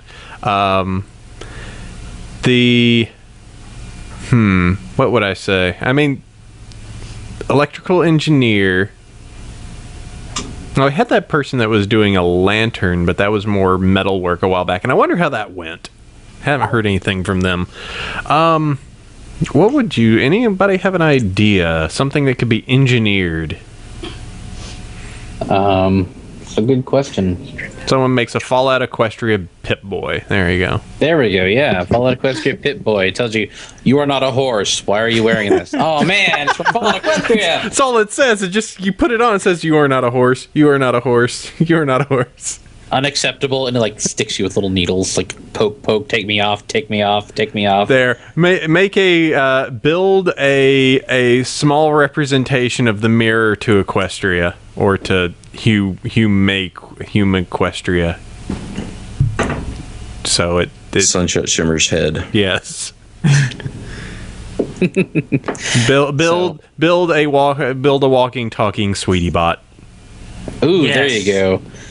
Definitely do that. I believe there's people who have actually modified the baby. There's not a baby Sweetie Belle, is there? I think there's the other. Yeah, it is a Sweetie Belle, like baby, so soft with the weird molded head and the soft body. Mm-hmm. Well, I just think what they need to do is, you have the little CMC set. All you need to do is add some little like joint lines, and maybe, there's really not a lot you'd have to do to turn a Sweetie Belle toy into a Sweetie Bot toy. Mm-hmm. Oh, darn it! I just make a machine that if you add a pack of crayons and a picture of a family, it creates rainbows. So, oh man, there you go. Come on, Diamond Terror, why are you drunk? Again. Yeah, I picked up my. I have a Sweetie Belle right here, and I picked it up, and I have also the Diamond Tiara Mini, and she just fell in behind Trixie. And I was like, "Oh, come on, why are you drunk?" So, all right, let's we'll see. let Full Papers read this one, and then the next one's for Bob because it's very special. Wait, I thought there was one with the dropped H that Bob. Yeah, the dropped H is the next one. Okay. Okay then. Hello to Apple Cider Chef Sandy, Starry Night M, and any marvellous guests you may have on today. Also, hey to P1K if you're listening, which I'm sure you are. I've been a fan of your wonderful program since July 2011, not even a few days after I became a certifiable brony. Congrats on 100 episodes, even if the benchmark episode released in an interesting shape. I know it's only required for the guests to say this, but I will anyway. I was born a pinky man. Deal with it, Chef and Starry. And Ponyville Confidential is the best time I've ever had watching an episode, which was at the SoCal Bronies March Marathon in Anaheim. It's the meet that spawned this pic, and he's got a link to an image from the LA Times, which I'm posting in the chat now. He continues, this message deals with the recent reaction to Equestria LA's VA panel and the Equestria Girls trailer. Dun, dun, Despite this, dun dun dun indeed. Despite this, and just about any outcry the community may put out there, I just tell myself what Apple Cider has consistently said on Bronyville. It's just a show, I should really relax. I'm only here to have fun with people and enjoy some candy-coloured ponies, perhaps while promoting some good morals that the world desperately needs. I'll enjoy things fans create and even contribute for the fun of it. I'll enjoy attending meets or even hosting a few because let's try that line again. Because I've made some great friends through MLP groups. I'll happily wear my shirts, whether on purpose or because it's my only clean one, and I'll be quick to compliment someone on their pony shirt. I'll even enjoy the neat things the cast and crew have to say on Twitter, but there's really no need to make it anything more than that. Although it's a significant part of my current lifestyle, I do think some people need to get back to that root point. Are you ultimately having fun watching MLP and meeting fans? While it is a notable thing that we have something in girl-focused entertainment that isn't face-meltingly terrible, the primary drive for me is still fun and friends. Expecting anything else is simply expecting too much. Side comment on Equestria Goyles. Nice. Typo there, I think. No. Since Megan McCarthy mentioned it has no bearing on the main show, it could only go two ways. Either it's a fun hour plus, or it just goes on to be a line of toys I never buy. At any rate, I'm willing to give DHX the benefit of the doubt until I can see and hear the final product, and there's really no use in discussing it until then. Stay classy, guys, and thanks for getting me through various trips to and from school. Ponies and friendship, Peanut Bee Crunch. P.S. The B is for butter. Hype. Hashtag YOLO. We just made full papers say YOLO. This is YOLO. This is the best email ever. I really did like this email. I do have to say that at the beginning, I almost had to stop. I had to stop myself from singing "I Was Born a Pinky Man." Wow. Yeah. By the way, Peanut Butter Crunch is good times on Twitter. I've been following old PB for a while, and good things to say. Yep. Agreed. All right. Yeah, I think that's pretty solid logic there. Can't argue anything there. Yep. So I have pre-read this last email, and it's for you, Bob. Good effing gravy. It's also for Pixel. She just doesn't realize it if she hasn't gotten that far. Hello, Bronyville. I've been listening for a while now and finally decided to email you. Thank you. God bless and keep you. I listen to y'all during work, and it helps the day fly by, along with what he works on. First off, Trixie is best pony. Hi, Seth. I'm waiting for the Pixel reaction. I'm sorry, I'm seizing up right now. Right. She's found more of her time. Horse thing. And Super Cider Squee, the rest is favorite episode. I live in Dallas, and I'm max excited for SandyCon. I was really upset till I read the next couple of sentences. I've got my Sandy cosplay almost finished, and it's going to be a lot of fun in the gaming room beating people at Chef Sandy fighting his loose cannon. But enough bad jokes. I work at a local craft brewery here in North Dallas, the Lakewood Brewing Company. I've been, and would love to share. I don't make music or art, but I do help make good beer. If it's all right with y'all, I would be honored to bring you two some of our beers. Obviously not open to every attendee. I don't want to start a fire, just staff and guests. That's you three, by the way. Yes! Only if it's okay with the loose cannon. And if it's a thing that can't happen, then I'd love to just buy you guys a drink as thanks for what y'all do. Thanks for reading my email, and always remember, drink craft, drink local, and learn nothing. Justin. I'm in. Going to put you out of business, sir. For the past many years, I've been searching the world over for my twin brother because we were separated early in life. There's only so much beer on the eastern seaboard. But I dare say we've been reunited through the Bronyville podcast. Justin, if you're out there, we need to get together, talk about beer, and how completely perfect Trixie is, and I need a liver. I got to tell you, I went to college with a guy who you could actually set a drink on his liver. Huh. Had that much of a shelf. Wow. So, you're still good.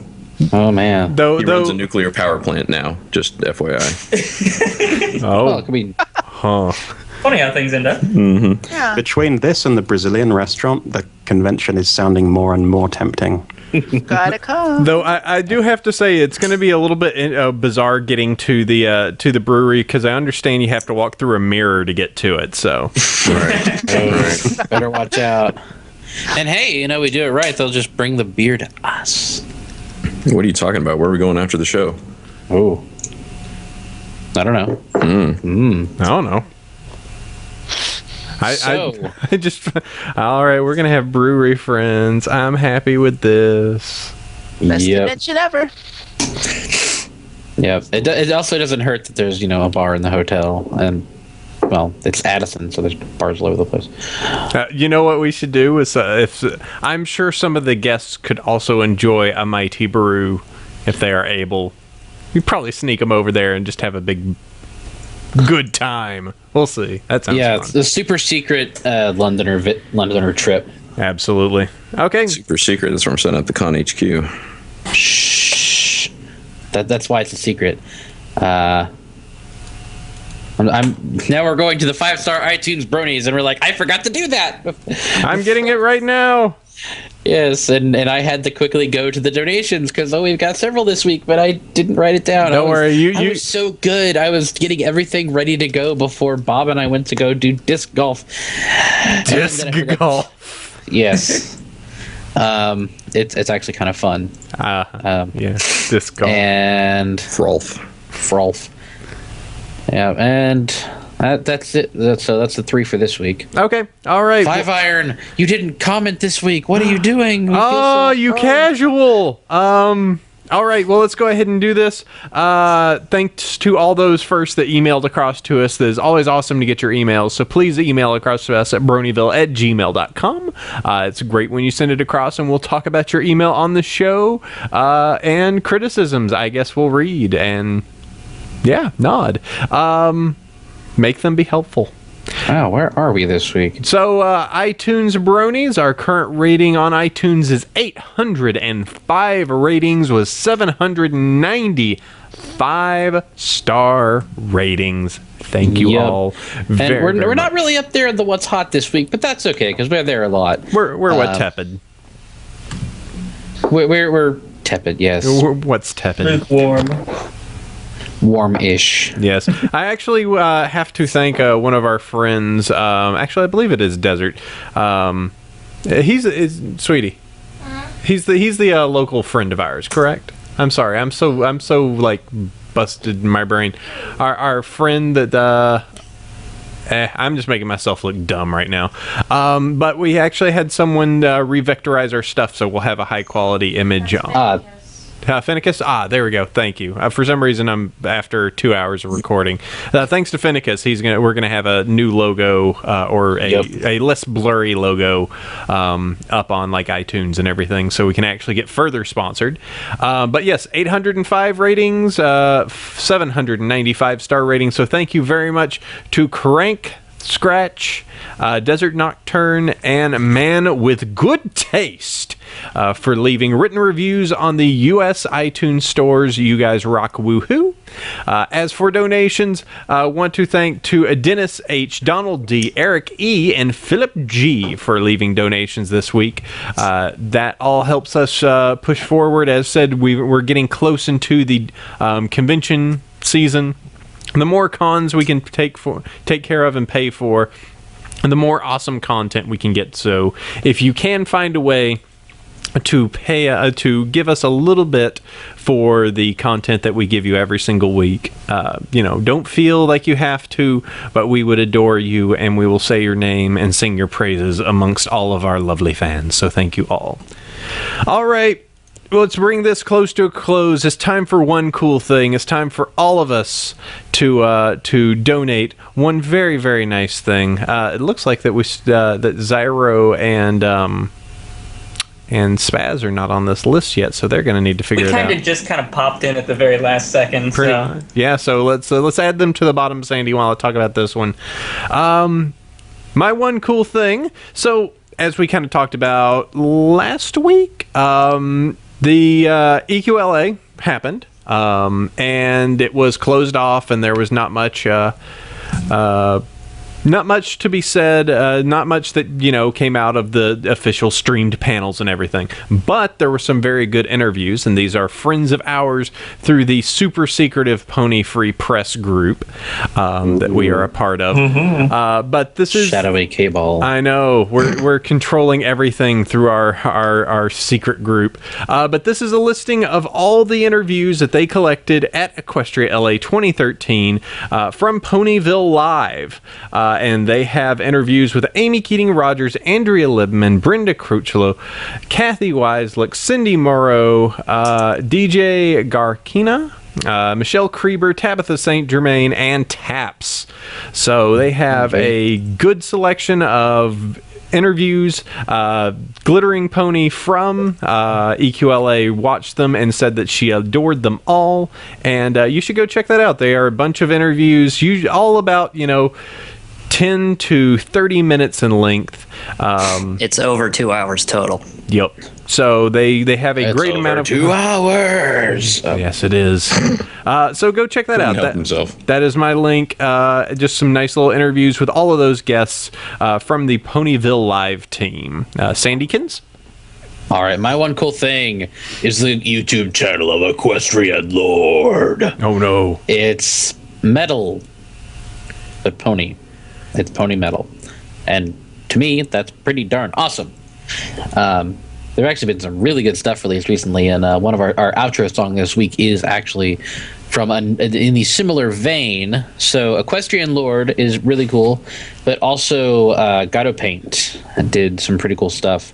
Song called Glamour Queen. That's our outro this week. So check them out. They've got like two... Canterlot's Fall. It's a 10-minute long metal epic song, and yeah, it's good stuff. I like it a lot. It's my style of music. Check it out.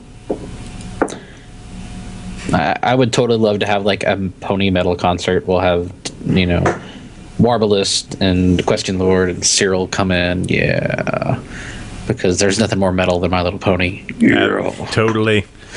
All right, let's see. Full Papers. I adore your choice. Thank you. I had missed this somehow. I'm behind the times on so many things when it comes to the fandom, but I was looking at it earlier and I was laughing my plot off. We'll just say that. It's the Ask Flufflepuff Tumblr. Why did no one tell me what I was going to... Bloody hilarious. Yes, it is. You haven't seen the videos, haven't you? I've seen the videos. I went through and just looked at the whole thing because I saw a couple of them and was like, this is fantastic. So I started from the beginning and just clicked on through. I found it very entertaining. So I haven't seen the new video, so I've got to watch this after this is done. But yes, yeah, I really like the Ask Flufflepuff. It is the best thing to come out of one of the worst things on 4chan.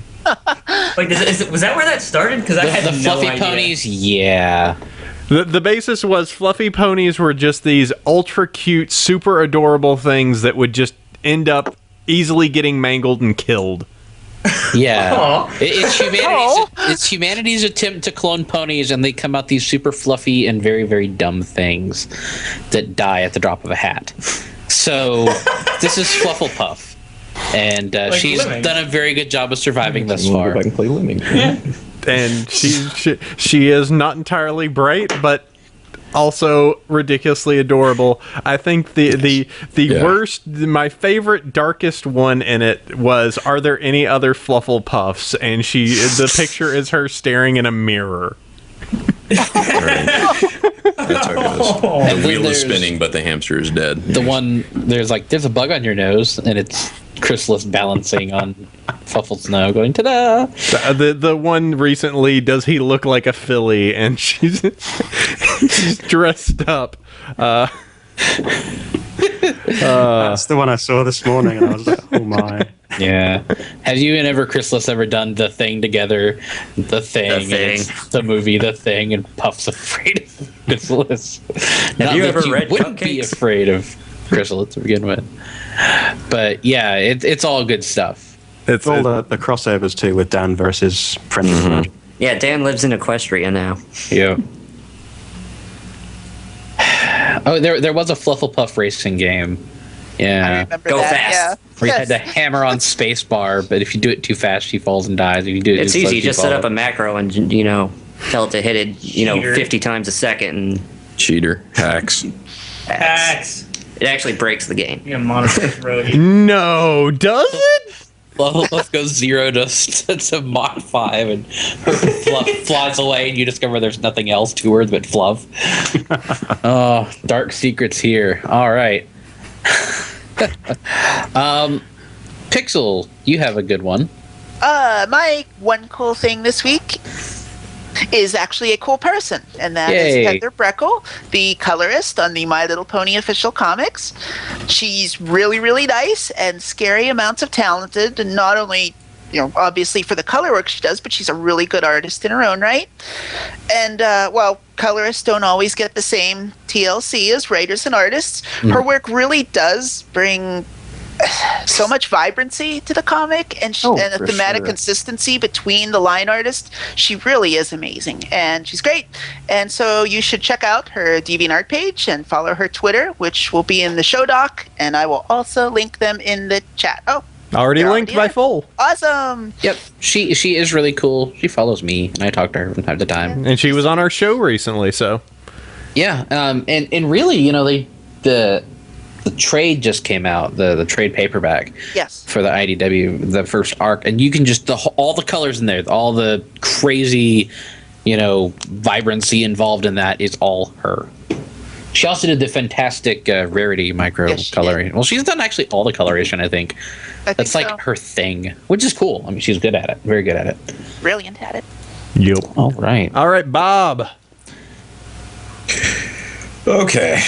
I really, really love Hunter S. Thompson.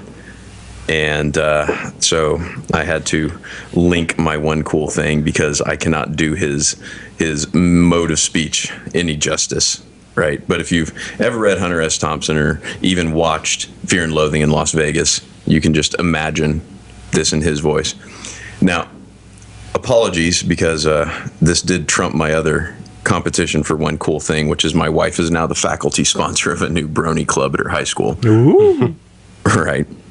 Nice. But some fan fiction author, and I'm not really a fan fiction guy for the most part, but decided for whatever reason that Nightlight, Twilight Sparkle's father, was a pony Hunter S. Thompson. And wrote a brilliant, there's at least 3 references to 3 different works by Hunter S. Thompson in this little speech. And so it is linked in the show doc. I wish I had the onions to read it out loud, but I just can't do it justice. I know I've sent it to Foley, and he liked it. I think I shared it with Sandy, too. Yeah, so let's all take a moment to open up the show doc and bask in the glory of Hunter S. Thompson telling off someone who disrespects him. Yep. All right. It is some good stuff. Spaz, do you have a cool thing? Derpy.tv. All right. No.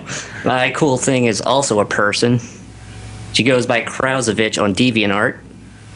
And I'll spell this the best I can out of memory. It's Krowzivitch. And she makes the most on-model pony figures I have ever seen. And yes. Zyro can vouch for this. Yes. Oh, God, yeah. Oh, my I know God. exactly who you mean. Mr. Spaz brought me one for my birthday.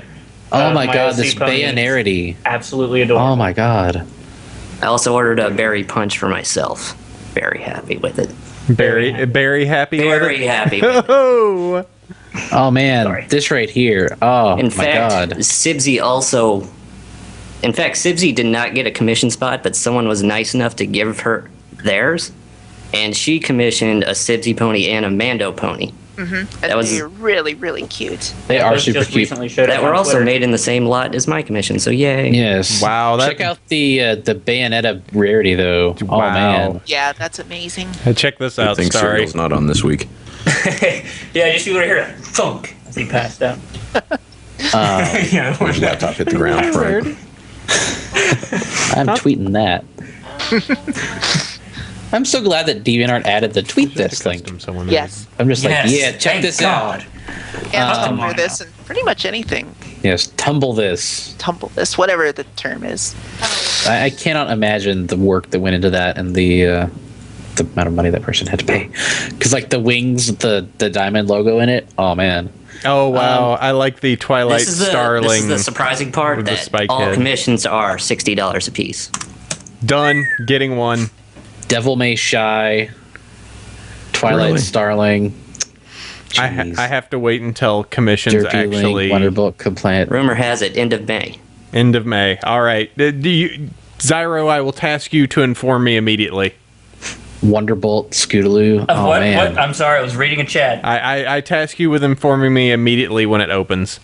Oh, yeah. Oh, you have to be at the ready with your message already typed out, months in advance, and have it in the submit field, just ready to go as soon as the clock counts down. I want an alicorn that is the king of alicorns, and he's purple and blue and orange and green and red and purple, and he's got spiky mane that goes on forever, and he's the magical warlock of all magic and power ever, and... Stop. Okay. She took on Zyro's OC, so you could get away with that. Oh, okay. And of course, I didn't mean to skip over Zyro's, but I was momentarily distracted by Banarity, and we got to talking, and oh man, I will definitely link that. Make sure that's put in the show doc, yes. All right, and Zyro, you're going back to the pool for Apple Purr. What? Your listing on the One Cool Thing is right now Apple Purr? Oh, yeah. I was going to actually just list the Apple Purr, whatever it's called. Yeah, it's a Flufflepuff video. Yeah. So similar to what we talked about with Foles. Yeah. Yes. I died. That one was that's my first exposure to that. I'd seen like one or two pictures to that Flufflepuff pony and had no idea that it was actually a thing. I thought it was just somebody's weird OC or something, and I came across that video one day, and it was posted in like CQD chat, and I looked it up, and I was like, what the hell is it? Oh my god. Yeah, check that and check Dan versus MLP. It's both of them are very, very good. And they've been consistent, which is great. Okay. Yeah. Well, let's go ahead and move this forward. That has been our One Cool Thing, which is super awesome. I first want to go ahead and... so we need to go ahead and wrap this up. First, as always, I want to thank let's thank... Because we've got a cacophony of guests here. So I'll just say all of you at the... I'll just go through here. Full Papers, thank you very much. Thanks for having me. Good to have you, Pixel.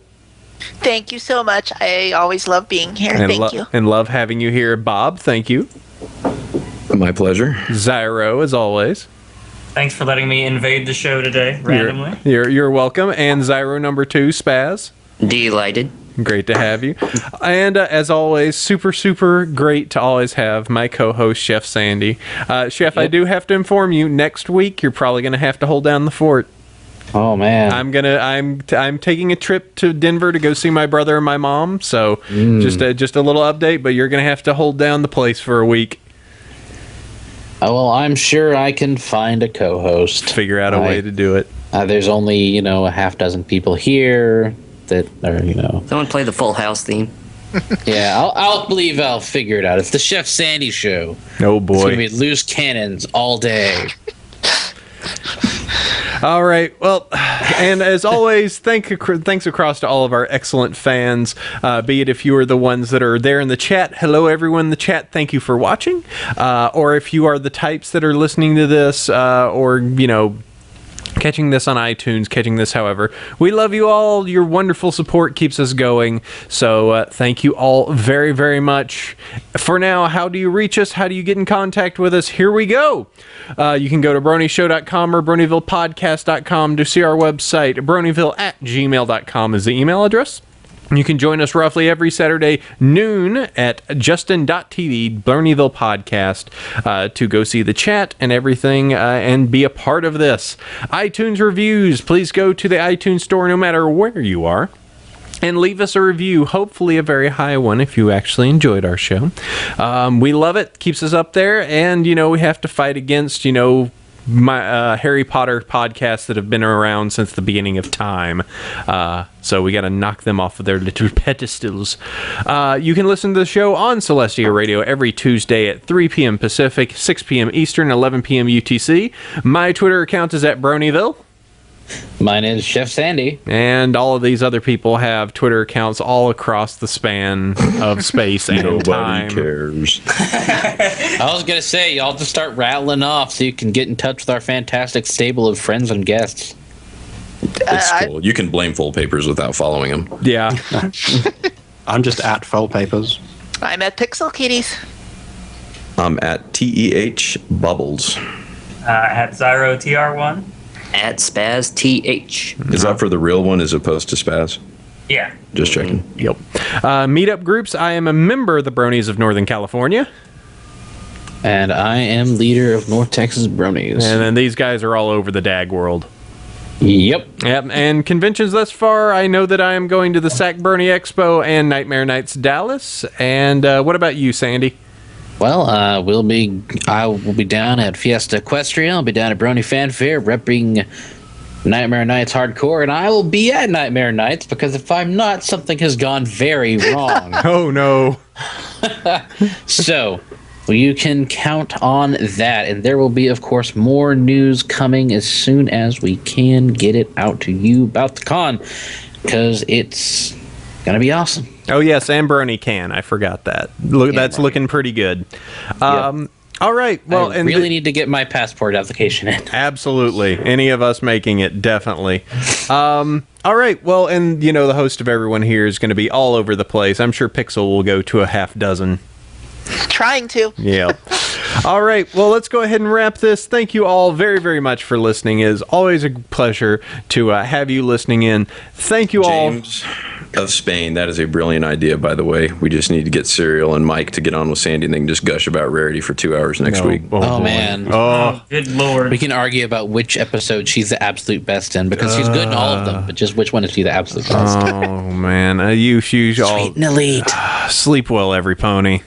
Adios. Hit the button. I'm trying to. The button's so Hit the far. button, Frank. I am the button. Cut the green wire. Oh man. All right. Good episode, guys. Thank you all for coming Yay, on. this is really Thanks cool. for having me. And now we're going into the post show. Yeah, we can talk about Nightmare Nights some more. Woo! Hey, Nightmare Night. Woo! I just Yeah. have to tweet this. Oh. So, one thing that we haven't really discussed a lot is our cosplay contest. Because the fantastic individual involved, Miss Ellen Winkler, is probably all wrapped up with her ACON planning. For people that are not in North Texas, ACON is the longest running